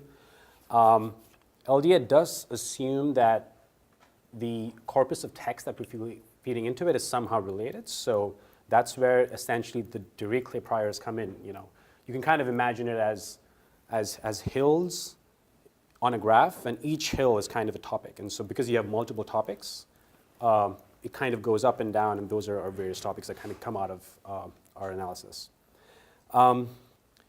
To start, I'm going to load the data set. Very similar process. Good thing is this data set comes preloaded because it's used pretty much across, like in many experiments just to see how well your model is doing. So it's preloaded. You don't have to download it. So you can run this on your system and it'll take care of that. We see that, okay, we have about 11,000 documents. I'm going to preview a document. So here it's a random document that I chose, 4310. And this kind of gives you an idea of what kind of text we're talking about. And so, fret, nod, you made it, not while we have our guns. And this is all real data. So this was actually someone sent this message back in the 95, 96. Hey gang, it's not about duck hunting or dark alleys. It's about black lad, helmeted, booted troops storming houses and violating civil rights under the color of law. Are you ready to defend your constitution? So you read that and you're like, okay, this could be under politics. So like I kind of put that, okay, so this could be under politics. But the idea is that, okay, this is the kind of text we have. And you want to be able to go through thousands of these and be able to classify some, or not classify, but be able to generate some kind of topic that this would come under. So when dealing with text data preprocessing. So we have to start with very similar processes. We tokenize our data, so we separate them out into words. We remove all stop words. We lemmatize them. So lemmatize, in layman's terms, you take words in third person, convert them to first person. You take verbs that are in the past tense, and you convert them to present tense. So in past and future, we'll go to present. Stemming is, like Arpan said, a more crude version. It's just taking words and getting them into their root form. What I'm going to do here is I'm going to import GenSim. GenSim is the library I spoke about. It's a standard pretty much at this point for topic modeling. It comes with a lot of these tools that we need, so I'm going to import them. I'm also going to use NLTK. NLTK is another Python library that is very useful for this. So GenSim, NLTK, and you're pretty much good to go on most unsupervised learning problems when it comes to text. So we start with that. This particular node, if you don't have NLTK downloaded, and if you're doing it right now, and if you're programming along with this, download WordNet. So once you run this, if you have any questions, Arpan will come and help you out. But it'll ask you what do you want to download from NLTK, and all you need is one corpus, which is WordNet. So if you have any questions, he can help you out with that. In the meanwhile, I'll show you some examples of what this looks like. So lemmatizing, for example, we have the word. So this word is not from the corpus. I'm just showing you what an example is. So the word went, when you lemmatize it, it becomes go. So past tense to present tense. An example of stemming. As you can see, there's a whole bunch of words here. And when you stem them, so what I've done is I've taken a list of random words. I'm running the stemmer on each word, and I'm printing them out. And as you can see, caresses becomes caress, flies becomes FLI. So you're taking these words and you're taking them down to their root form. GenSim is good because it has support for not just English, but other words, other languages as well. Although I haven't tried that, so I'd be curious to see actually how that works. But, it's good to know that it supports more than one language. So those are a couple of examples of what lemmatizing and stemming looks like. Here I've written a couple of functions which basically runs through the entire corpus of text, and I lemmatize and stem all the text. So lemmatize stemming is the first function. I then feed that into preprocess, which essentially is it's a for loop that returns a list of all the documents lemmatized and stemmed. So just to show an example of what that looks like. So I've taken the original document. So one thing, I'm using the document 4310, the one we just saw about guns and constitution. And I'm going to use that as like an example all through the notebook, just so you see what it looks like. So once we apply our preprocessing step, you see that this is the original document of what it looks like. As you can see, there's white spaces, there's capitals and all that stuff. And this, once you lemmatize and stem, it becomes this. So it really takes your text and kind of gives you something that's more meaningful, just so that you don't have to use it for confusing problem. And when it comes to large pieces of text, computing is crucial. And you'll see that once we get to the actual model, it's slow. It takes time. All right. So this is an example of that on that one document. So in this node, what I'm doing is I'm going to save all 12,000 documents. I'm going to save them in this variable called process docs, and I'm going to run my helper function on them. And so it's going to give me a nice little list of lists, which we saw in the previous project as well. So once we have that, our pre-processed data, our next step is to convert that into a bag of words. So we did the bag of words in the previous project manually, like step by step, using pure Python. In GenSim, it's one line of code. In the GenSim corpora library, there's the dictionary tool, and then you feed. I'm feeding the process docs, which we just computed earlier, and I'm going to save that in a variable called dictionary. So now we have a bag of words representation of that.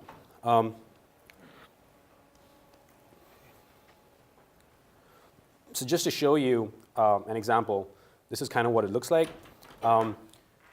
Once we've got our dictionary, I want to show you a couple of parameters that we want to use when we're dealing with this kind of text. So filter extremes. So filter extremes is a parameter that essentially what it does is you can take words that are not as common and take words that are extremely common and remove them.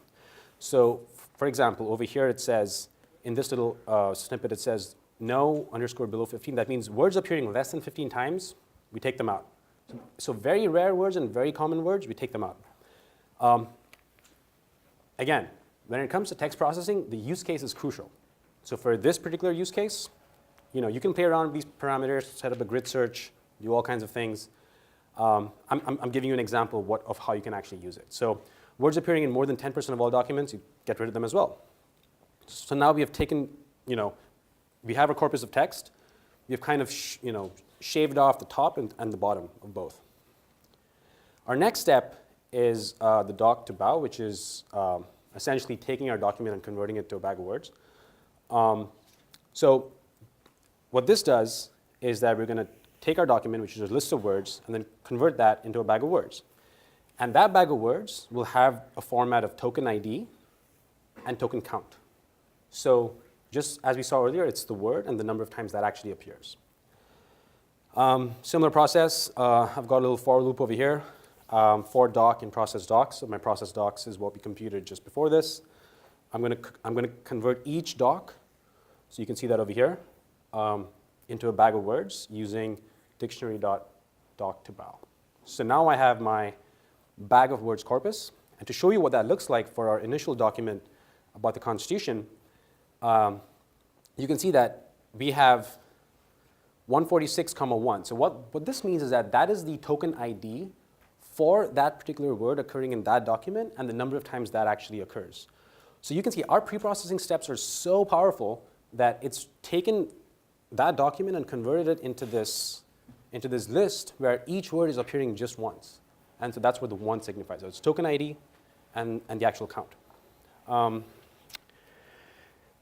And so over here, I'm doing the exact same thing just so that you can actually see what words we're talking about. So up there it's token ID and count. Here it's the same thing. I'm just showing you that, okay, each word has what each word is. So instead of token ID, I'm printing the actual word out. So it's color appears once, evil once, and we can see that in this list over here. So that's our bag of words representation using GenSim. TF-IDF.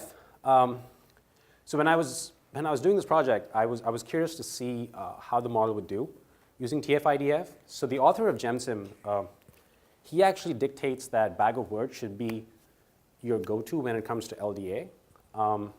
And we shouldn't necessarily use TF-IDF just because TF-IDF can put weights on certain words like nouns that don't appear as much. And it could skew your topic modeling, which, there's papers written on this, so I would definitely take this with a grain of salt. You can apply it to your use case and see how it works. In this project, I'm going to show you both. I'm going to show you LDA using bag of words and LDA using bag of words with TF-IDF applied, and you can see the difference. Interestingly, just for this, it performed better with bag of words and not as good with TF-IDF, but also these kinds of models, you want to give them computing power, you want to give them time, and you want to actually run them for a while for it to actually get a good result, because if you don't, you're not going to get a good result. So TF-IDF, I'm not going to explain the math behind it because we just did that. So just to show you how to do TF-IDF using Gensym, similar process. I'm going to import TF-IDF model. I'm going to save it in my variable TF-IDF. I'm going to feed my bag of words corpus, which I've saved over here. So what that does is it'll basically take my bag of words, put in the TF-IDF. It'll spit out the actual weights. And as you can see over here, what we got earlier was token ID, token count. So instead of 1, we're now getting weights for each word. And you can, yeah, so, all right.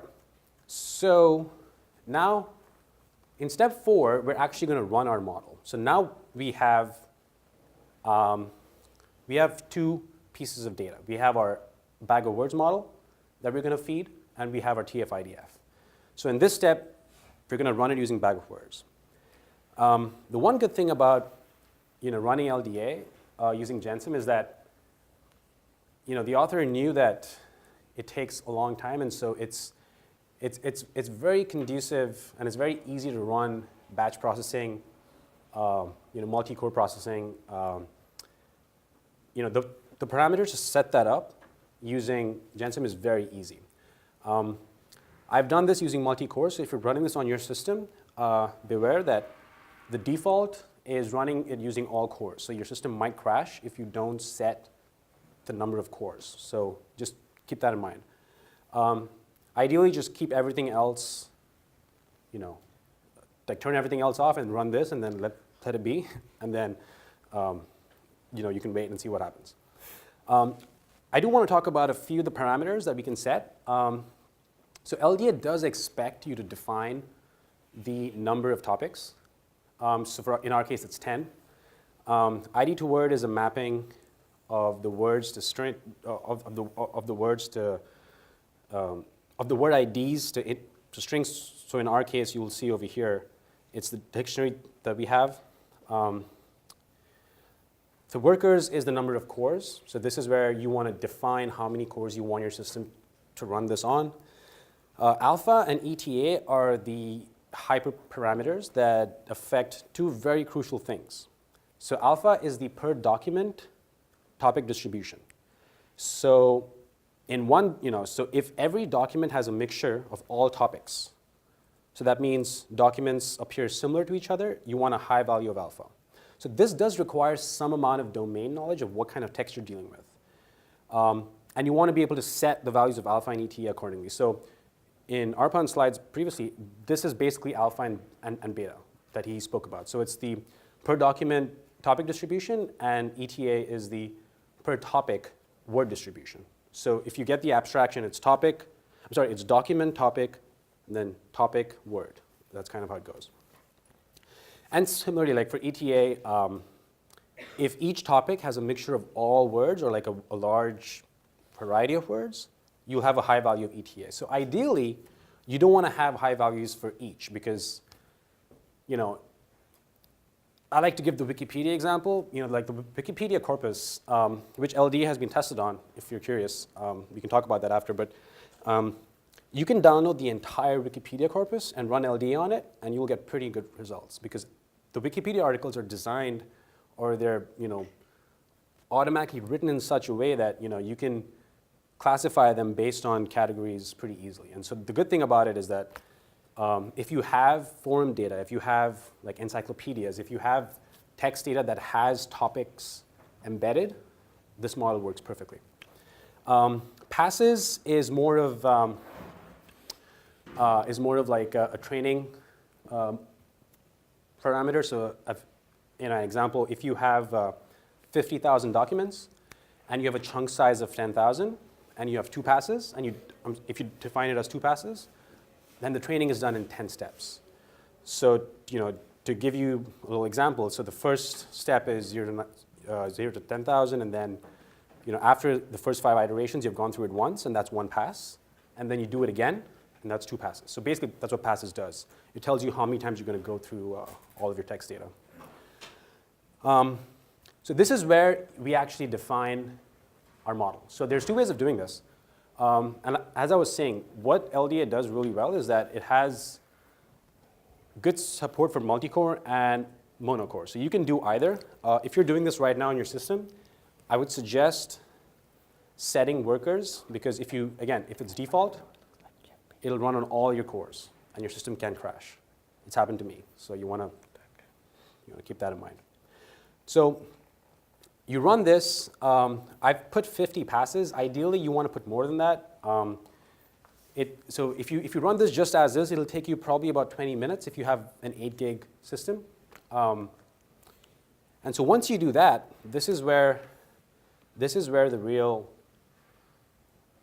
magic or the output happens. So essentially, once you run your model and you then look at, okay, so what are the topics that have been generated and what are the words that are associated with this topic? So as you can see, what LDA will spit out, so you can use print topics. If you put -1, it'll basically just spit out all of them. So topic 0 is most likely to generate these words with these weights. So one thing you have to note is that LDA will not tell you what the name of the topic is. You have to infer that based on the weights of the words that particular topic will generate. So for example, this topic has file, window, image, program, mail, version, server, list, software. It seems like this could be computer software. If you look at, let's say, topic 4, it's game, team, play, player, season, hockey, league, score, period, goal. It's very likely that this topic is about sports.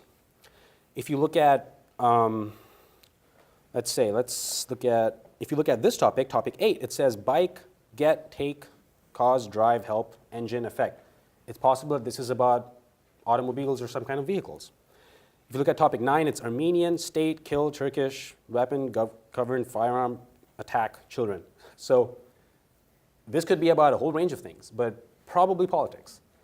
Topic 6, it says Christian, believe, exist, book, Bible, church. So as you can see, for each topic, it'll generate these latent variables that have the highest weights for that particular topic. It is up to you to decide what are the names for these topics. And so our next step is basically classifying what these topics are. And so based on what we saw, these are just some of the names that I gave based on what I think these topics could mean. So for example, topic 9, I assigned it to be politics. The very first one, which had software, I put that as computer software. Topic number 1, I saw the word space in it, and program, and technology, and chip, and data, and govern. So I figured it's about space, or like NASA. And this is essentially what LDA will spit out for you. It'll tell you that, okay, these are the topics, these are the generated words. You have to assign names to these classifications. So I did the same thing using TF-IDF. As you can see, the only difference really is that you're feeding in the corpus that has the TF-IDF applied on it. Everything else is the same, 10 topics. ID to word, we feed in the dictionary, 50 passes, 4 workers. And granted, I did not run this for as long as I should have. It just took way too long. And so the topics I got, well, although very similar, like for example, you can see like topic 4 is Armenian, Israel, Arab, Turk, Greek, probably maybe politics, I don't know. Topic 8 is bike, motorcycle, ride, probably automotives, not sure. So I tried to classify them. I came up with these classifications, but it was still unclear. Like I wasn't sure what topic 0 was. I wasn't sure what topic 5 and 6 was. When it comes to things like this, there's one of two things you can do. One, you could probably run it for a longer amount of time. Give it some more data if you have more data. You can also create a grid search and tweak parameters accordingly. And like I said, LDA, and when it comes to large pieces of text, your best friend is having a cloud instance. Because if you want to run this on your system, it's going to take a while. But this is what I got with about, I think, it takes about 20, 25 minutes. But this is what I got. So again, interestingly, TF-IDF, not as good as pure bag of words for LDA. So now, Probabilities or ratio So they're probabilities. So if you spit out all the words, it'll sum to 1. So I've defined 10 words. You can spit out 5 words, you can spit out 10, you can spit out 30. If you spit all of them out, it'll sum to 1. So now coming back to our original document, which was 4310. So now I want to use this document and see, does our model actually predict what this is? So like it should spit out topic 4. So if you remember on our bag of words, topic 4, no, was it 4 or was it 2? Okay, topic 2 is government. So the idea is, or was it politics? I guess 9, right? Yeah, so I want to check, what does my model predict this to be? You know, it's got constitution, so it's a pretty heavy word. And it tells me, so I kind of it's not reverse engineering, but I reverse the LDA model and I print out the score and a percentage value, or like a probability value of what that particular text is most aligned to. So it tells me that with a 64% probability, it belongs to a topic that has the words Armenian state, kill, Turkish weapon, govern, firearm, report, which was our politics topic. So as you can see, we fed a document in, we trained the model, and it prints that to be for this particular topic. So if you actually want to check how well it's doing, ideally you should feed in, I'll show you that right at the end, but yeah. So I ran the same example using the TF-IDF example, and it didn't give me the result I wanted. So the result that I should have gotten was this, but it said with the higher probability, that 46%, that it's this particular topic. So I think this one was government or Middle East. Yeah, I think it was Middle East. But you get the idea. The idea is that you can tell what topic your document is in by just spitting out what your model thinks it is. And the good thing is that it'll always sum to 1. So you see 46, 34, 8, and 7. And so the TF-IDF model tells me that it's 34% in politics. And my bag of words model tells me it's 64% in politics. Not bad for a model that I didn't run very long. And so there we have an example of how that would go about. There are other ways of doing or measuring how well your model is doing. One of that is the perplexity. So the perplexity, I don't want to get into the math, but it's essentially a measure of entropy. It's the log likelihood of the model being able to generate the text that this particular topic is about. So long story short, the lower the value of your log perplexity, the better your model can generate text for a particular topic.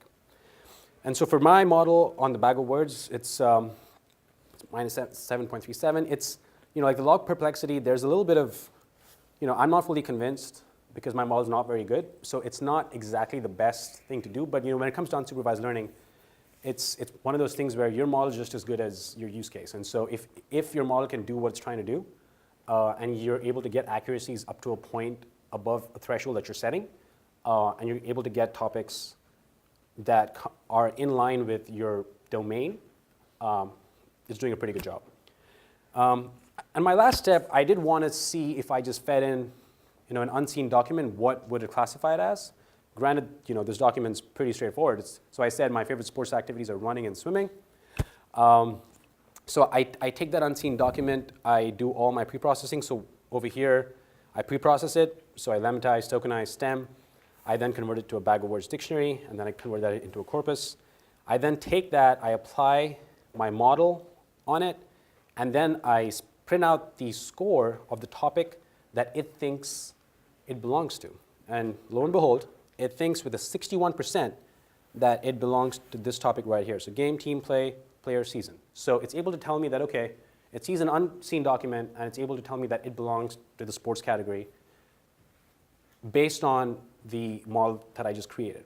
The good thing about this is that you can also save your model. So you can take your LDA model that's trained, save it, and then use it on pretty much any other corpus. So if you have a corpus, you can train your model on Wikipedia text, which is thousands and millions of rows, and then apply that to a text that you haven't seen before. And the model classifies it as sports with 61%. And yeah, and that's a quick example of how to use LDA on topics. Thanks. And so now Arpan's going to get into Word2Vec and certain deep learning principles on how you can apply deep learning concepts to natural language processing. Yeah, but does anyone have any questions on this so far, or Yeah. do you want to spend some more time running through the notebook? Yeah, so if you want to spend like 10, 15 minutes going through the notebook and running it, if you are doing that, I'd recommend reducing the number of passes to 1 so that you can actually see some kind of output. But yeah, if you have any questions, feel free to ask me. All right, so let's get back to, so I think a lot of you have been playing with the notebook and trying different things. If you are interested more in this general area of latent variables, I would recommend the original LDA paper. It not only introduces the LDA model, but contrasts it with some of the more previous latent variable based models, and sort of builds up like this is a simpler latent variable model, this is a more complex one, and so on until they come to LDA. And then they talk about a few variations of LDA as well. Another nice link, and I'll put these slides up on the same repo after this, so you should have those links there.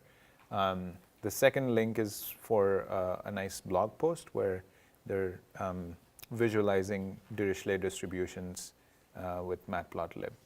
So you can visually see what it looks like. Moving on, so far we've only looked at representations that try to characterize an entire document or collection of words as one unit, right? But as we talked about before, this really limits the kinds of things that you can do with that representation. But for so if you have your document and you convert it into some numeric representation, you can do like topic modeling, you can do some find out what the mixture of topics there are. You could try and classify them as conveying a positive or negative sentiment, etc., right? But for a deeper analysis of text, we need a way to represent words as vectors. And this is the whole idea of this section of word embeddings. So more specifically, we want to find an embedding for each word in some vector space, right, where that vector space exhibits certain desired properties. What kind of desired properties? Well, one intuitive way of thinking about it is we want words that are similar in meaning to be close to each other, or at least closer to each other than words that are different. And that's pretty much it. Like that's all we want to define. We don't want to constrain this model too much. But as soon as you have something like this, now you can start finding, for instance, synonyms and analogies, and try to capture the sort of groups of words that mean similar things. And once you have word embeddings like these, so now you're no longer tied to analyzing entire documents at a time. You have a representation for individual words. So the kinds of things you can do, for instance, are like you have one vector of word, another vector of the next word in a sentence, another vector for a next word in a sentence. Now you suddenly have a sequence of vectors. You can try and, for instance, predict the next vector in that sequence, so you can try predicting the next word. You can solve other sequence-to-sequence tasks like translating from one language to another. So all of that can be enabled by word vector representations. So the most popular word embedding today is probably Word2Vec. And the basic idea is pretty simple. Okay, Word2Vec treats a sequence of words as, for instance, take the central word here, jumps, okay? And it says that a model that is able to predict a given word based on neighboring words that are provided to it, or given a certain word is able to predict its neighboring words, is able to capture the semantic meaning of that word very well. Sorry.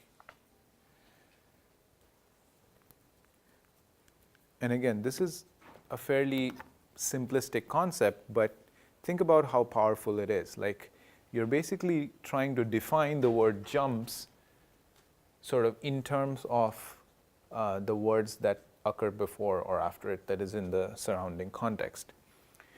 What this means is that words that, for instance, are used interchangeably or are similar will likely end up with a similar representation in the word embedding space.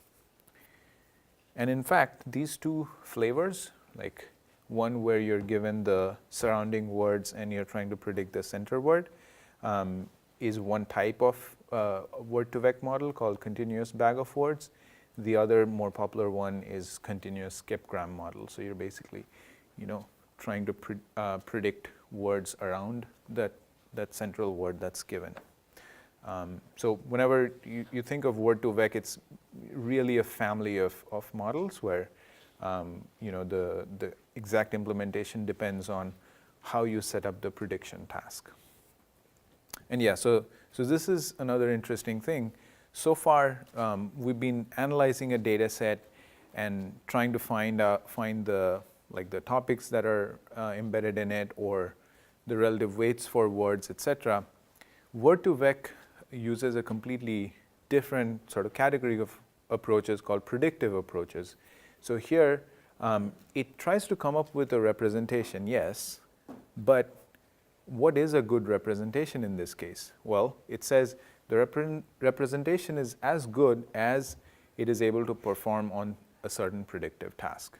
So it uses that predictive task as its metric to measure and fine-tune this representation. So let's look at the skip-gram model in a little bit more detail. Okay. In the skip-gram model, you pick any word from a sentence in your corpus, right? You convert it into a one-hot encoded vector. So one-hot encoded means it has a 1 in only one place and 0 elsewhere, right? Call this WT. T is sort of the position for that word. You feed it into a neural network, okay, or equivalently a set of matrix multiplications, basically. And that neural network is designed to then predict the words that surround this presented word. So if this word is WT in the sentence, you want to select either 2 before, 2 after, so T minus 2, T minus 1, T plus 1, T plus 2, or maybe a few more or a few less, depending on how complex, how robust your model you want it to be. Trying to predict words that are too far away becomes computationally challenging, because further away words are likely to vary more than closer words, but it does give the model more predictive power.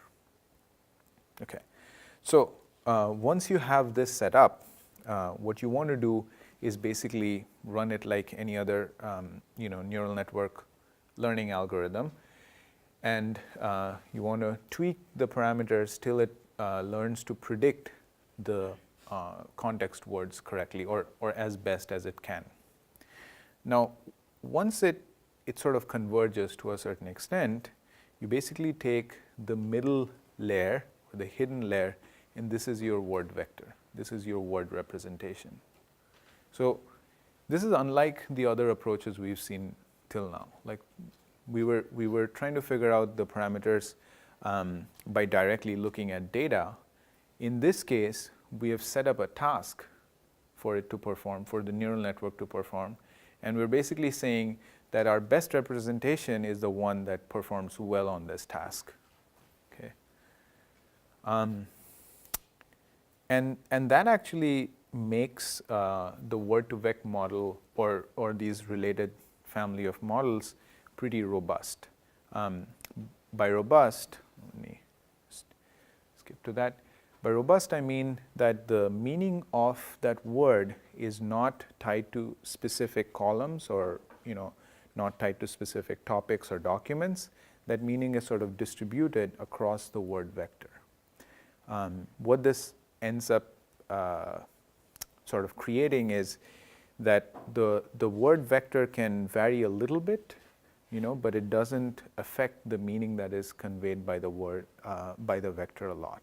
So if you now think about this word vector in the vector space, nearby positions actually mean something that is similar to that point. Whereas if you think back at the bag of words model, which was trying to define a document, a single sort of difference in, okay, if this column doesn't have a 1, it has a 0, the other column has a 1, it means that there is some completely different unrelated word present in this other document and a completely different unrelated word present in this other document. So small differences in that representation can actually semantically mean completely different words or topics, right? Whereas here, the meaning is sort of distributed in a space that actually retains the similarity and dissimilarity between words. Yeah? When you say nearby, you mean Euclidean distance? Euclidean distance in that vector space. Mm-hmm. Could you also explain what do you mean that it's the hidden layer? Is it the weights of the incoming or the outgoing weights? No, that's a very good question. Let me go back to that. I'll have to run through the whole thing. It's basically the output at that layer, right? So if you think of these first set of stages as a transformation,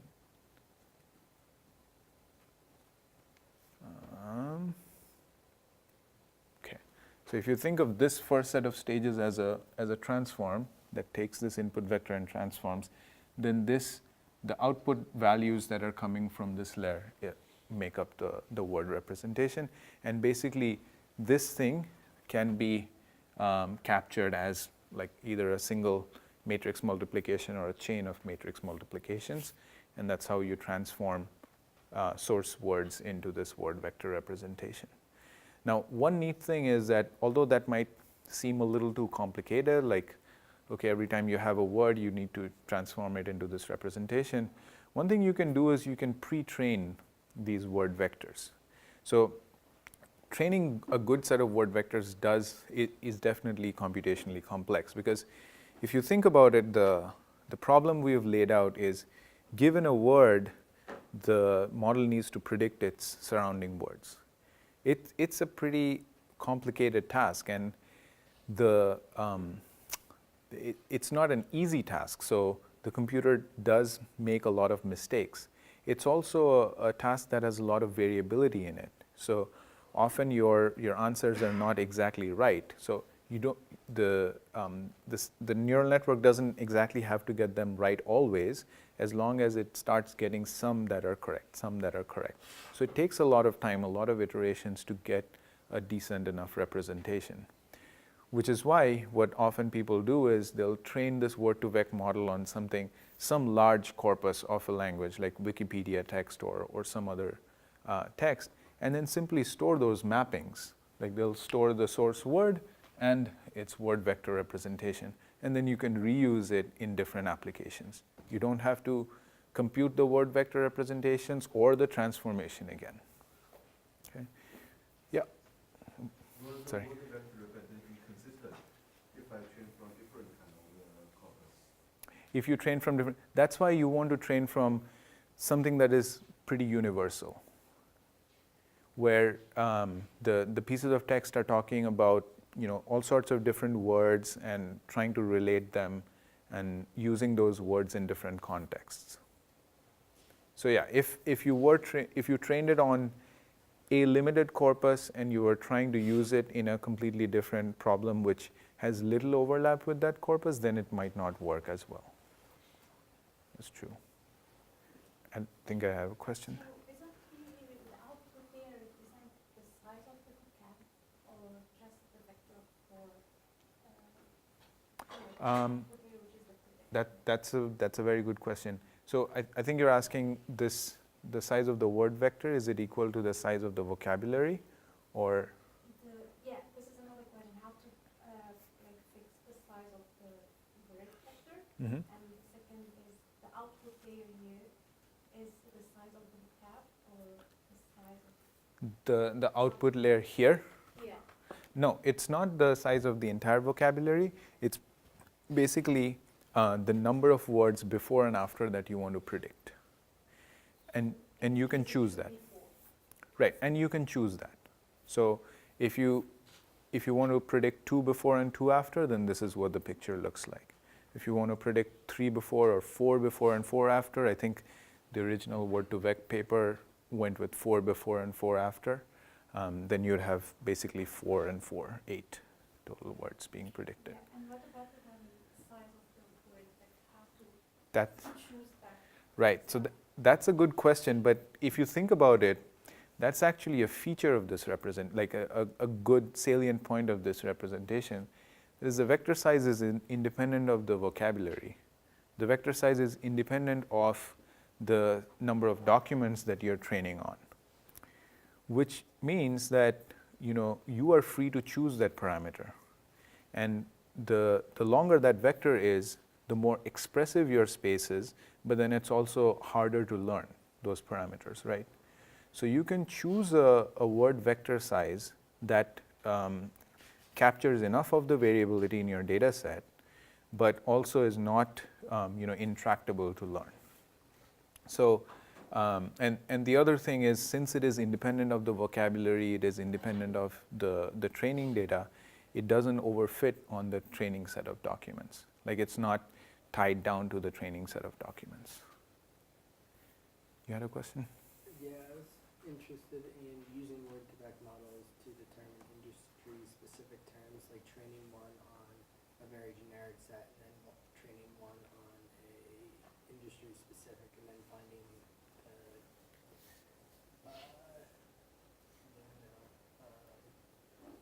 the words that are not in the generic. Not in. I'm trying to think. So if you like the previous answer in this sort of context, if you train your word2vec model on something that is sort of universal, that captures a lot of different entities, at least most of the different words that you're going to see, and different use cases of those, then you're probably safe applying it to a more industry-specific context. But if your industry-specific context does use a lot of very sort of esoteric words, then this might not be the best approach for you.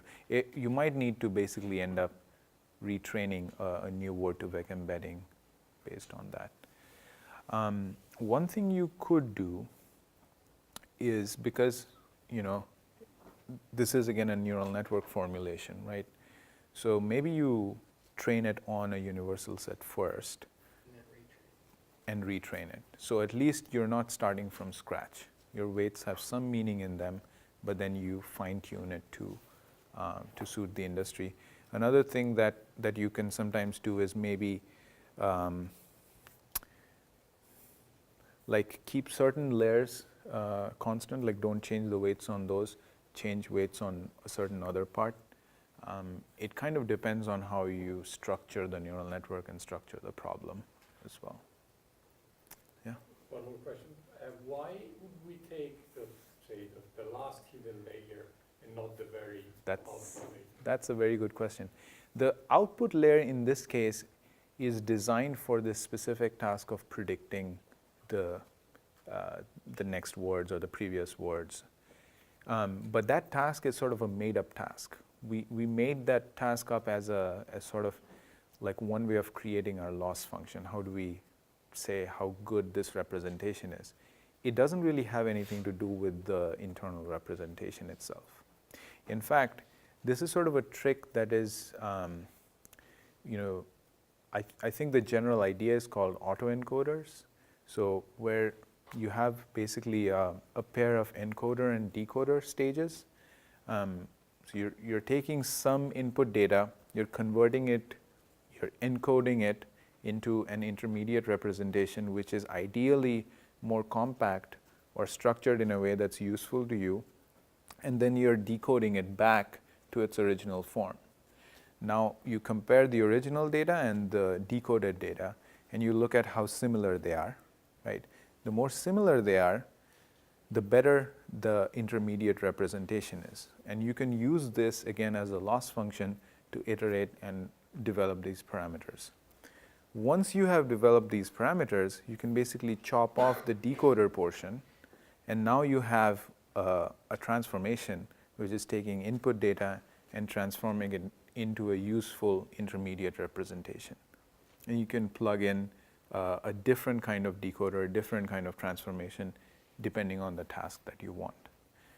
So That was exactly the thought behind is that that is a generic feature you can do it with a number of other problems. yeah, you So can. You have a structure within layers, the same concept should apply. Right. Actually, in the original sort of skepgram model papers, they basically had one of these layers. Like there was a single transformation from inputs to this hidden representation, and a single transformation from that to the other. And apparently that even worked pretty well. I mean, the size of the word vector in that case was like 300 or 600 dimensions. Still not a whole lot, but it did give them some very intuitive results. But you can also think of this as a much more deeper, more complex deep learning structure with multiple hidden layers.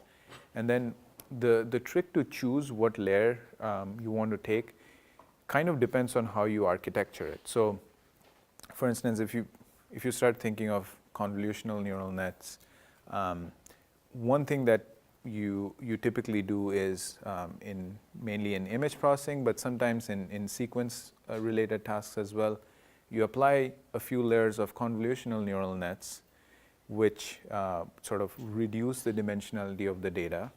And then after a certain point, depending on your task, say it's a classification task, you apply a bunch of fully connected layers that go on and predict categories. So that point where you started applying those fully connected layers is sort of the split point. So it depends on the way you architect the network for yourself.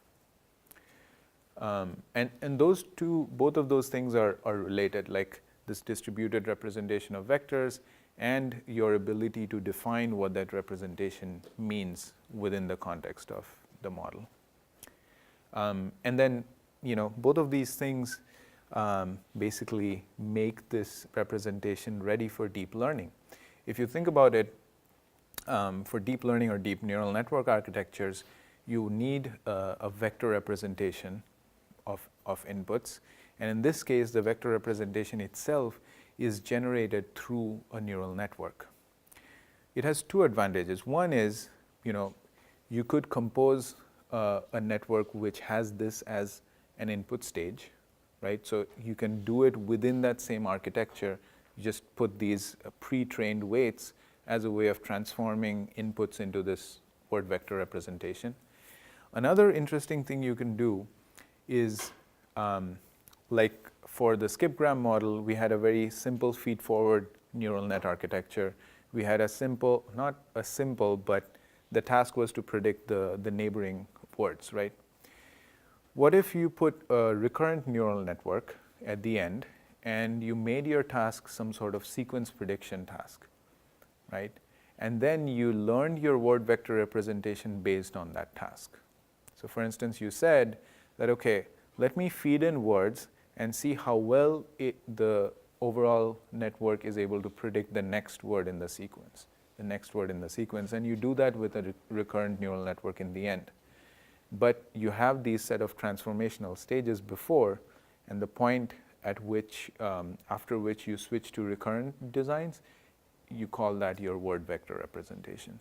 So it sort of goes both ways.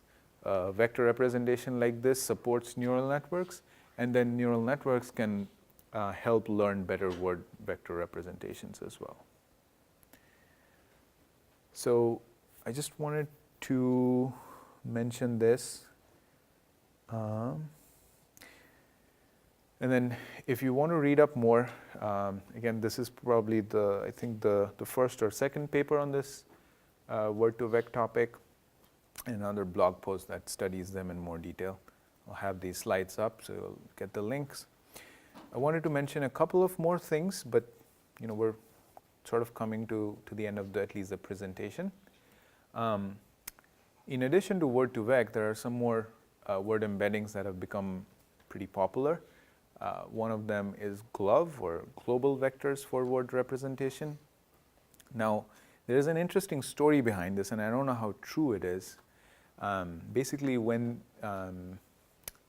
Mikolov and all came up with the word-to-vector representation and published that, they showed this vector representation works really well on certain word-word similarity and analogy tasks and all that, but they weren't really able to explain why it works better.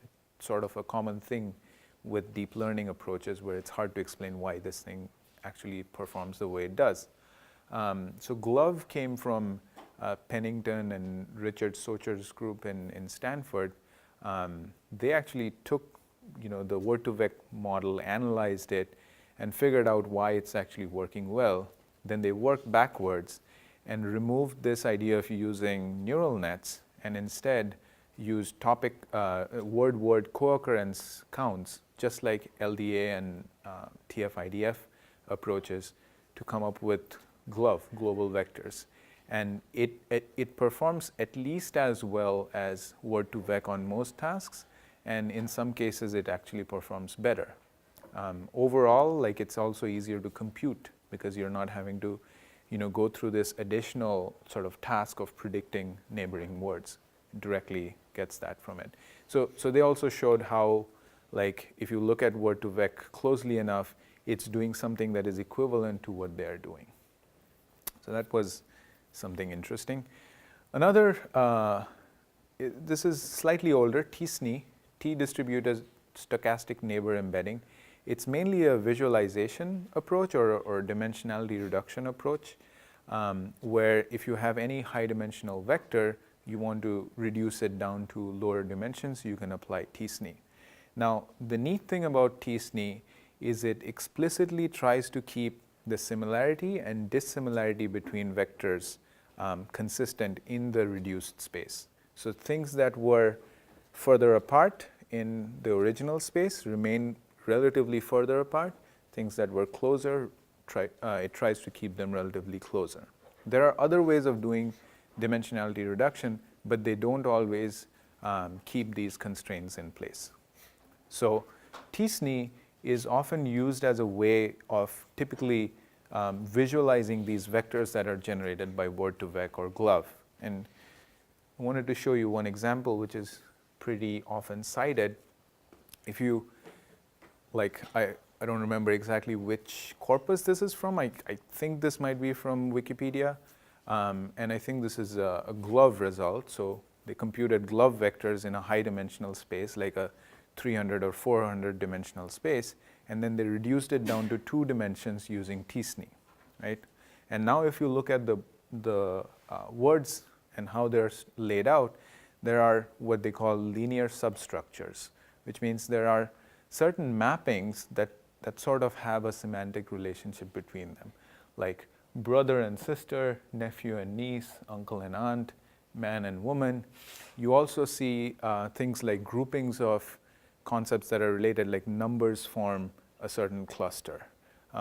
Then you also see similar relationships between companies and their CEOs, or countries and their capitals. Like, in a space you'll see US, Washington, DC, India, New Delhi, sort of, they will be almost parallel lines or almost parallel lines with almost the same distance. And that's really, really interesting because none of these models are given any sort of supervised labeling of what's going on or what these concepts mean, but it's sort of organically extracted from the data. And the kinds of things, now if you think of doing, some of the really interesting work has been done across languages. So you see this sort of embedding for English, you see a very similar embedding for instance, Spanish. And now you can take, if you look at the vectors here and here, you can compute the relative vectors in another language and do, for instance, translation. And not just sort of direct word-to-word translation, but translation that takes into account the meanings of those words. So that's pretty much it. All I had for word2vec and other models. I wish we had time to go into like actually applying this, but you can definitely follow through after this and explore. So, go ahead. How can you use this technique word2vec to represent phrases? Phrases. Embedding or something like that? Yeah. Can you use the same technique, or we can use the vector representation of the single words and then apply a function like mean or something, or we need to redo the same thing to represent phrases? That's a very good question. I think it relates back to, like one of the things Adarsh mentioned was Sacramento Kings, right?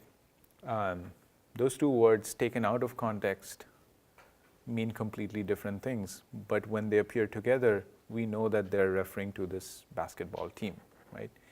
And if you think about it, whatever is the vector for king, which is actually here, and wherever is the vector for Sacramento, probably don't have that kind of compositionality built between them that if you add or somehow combine them, they're going to result in Sacramento Kings and refer to that team.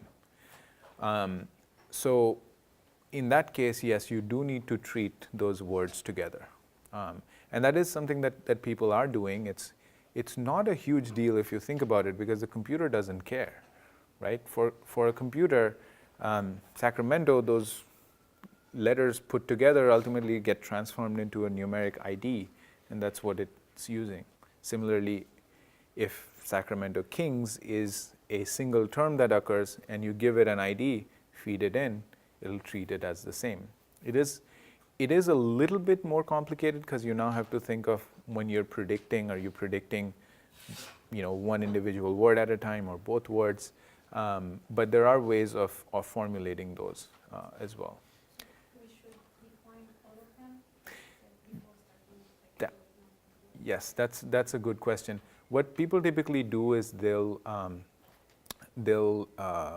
do an n-gram analysis. So they'll look for different bigrams, trigrams, and how often they occur, and then they'll basically cut it and say that, okay, we'll only pick those bigrams that occur at least so many times, or this percentage of time throughout the corpus. And then just model for those, basically treat those as individual phrases.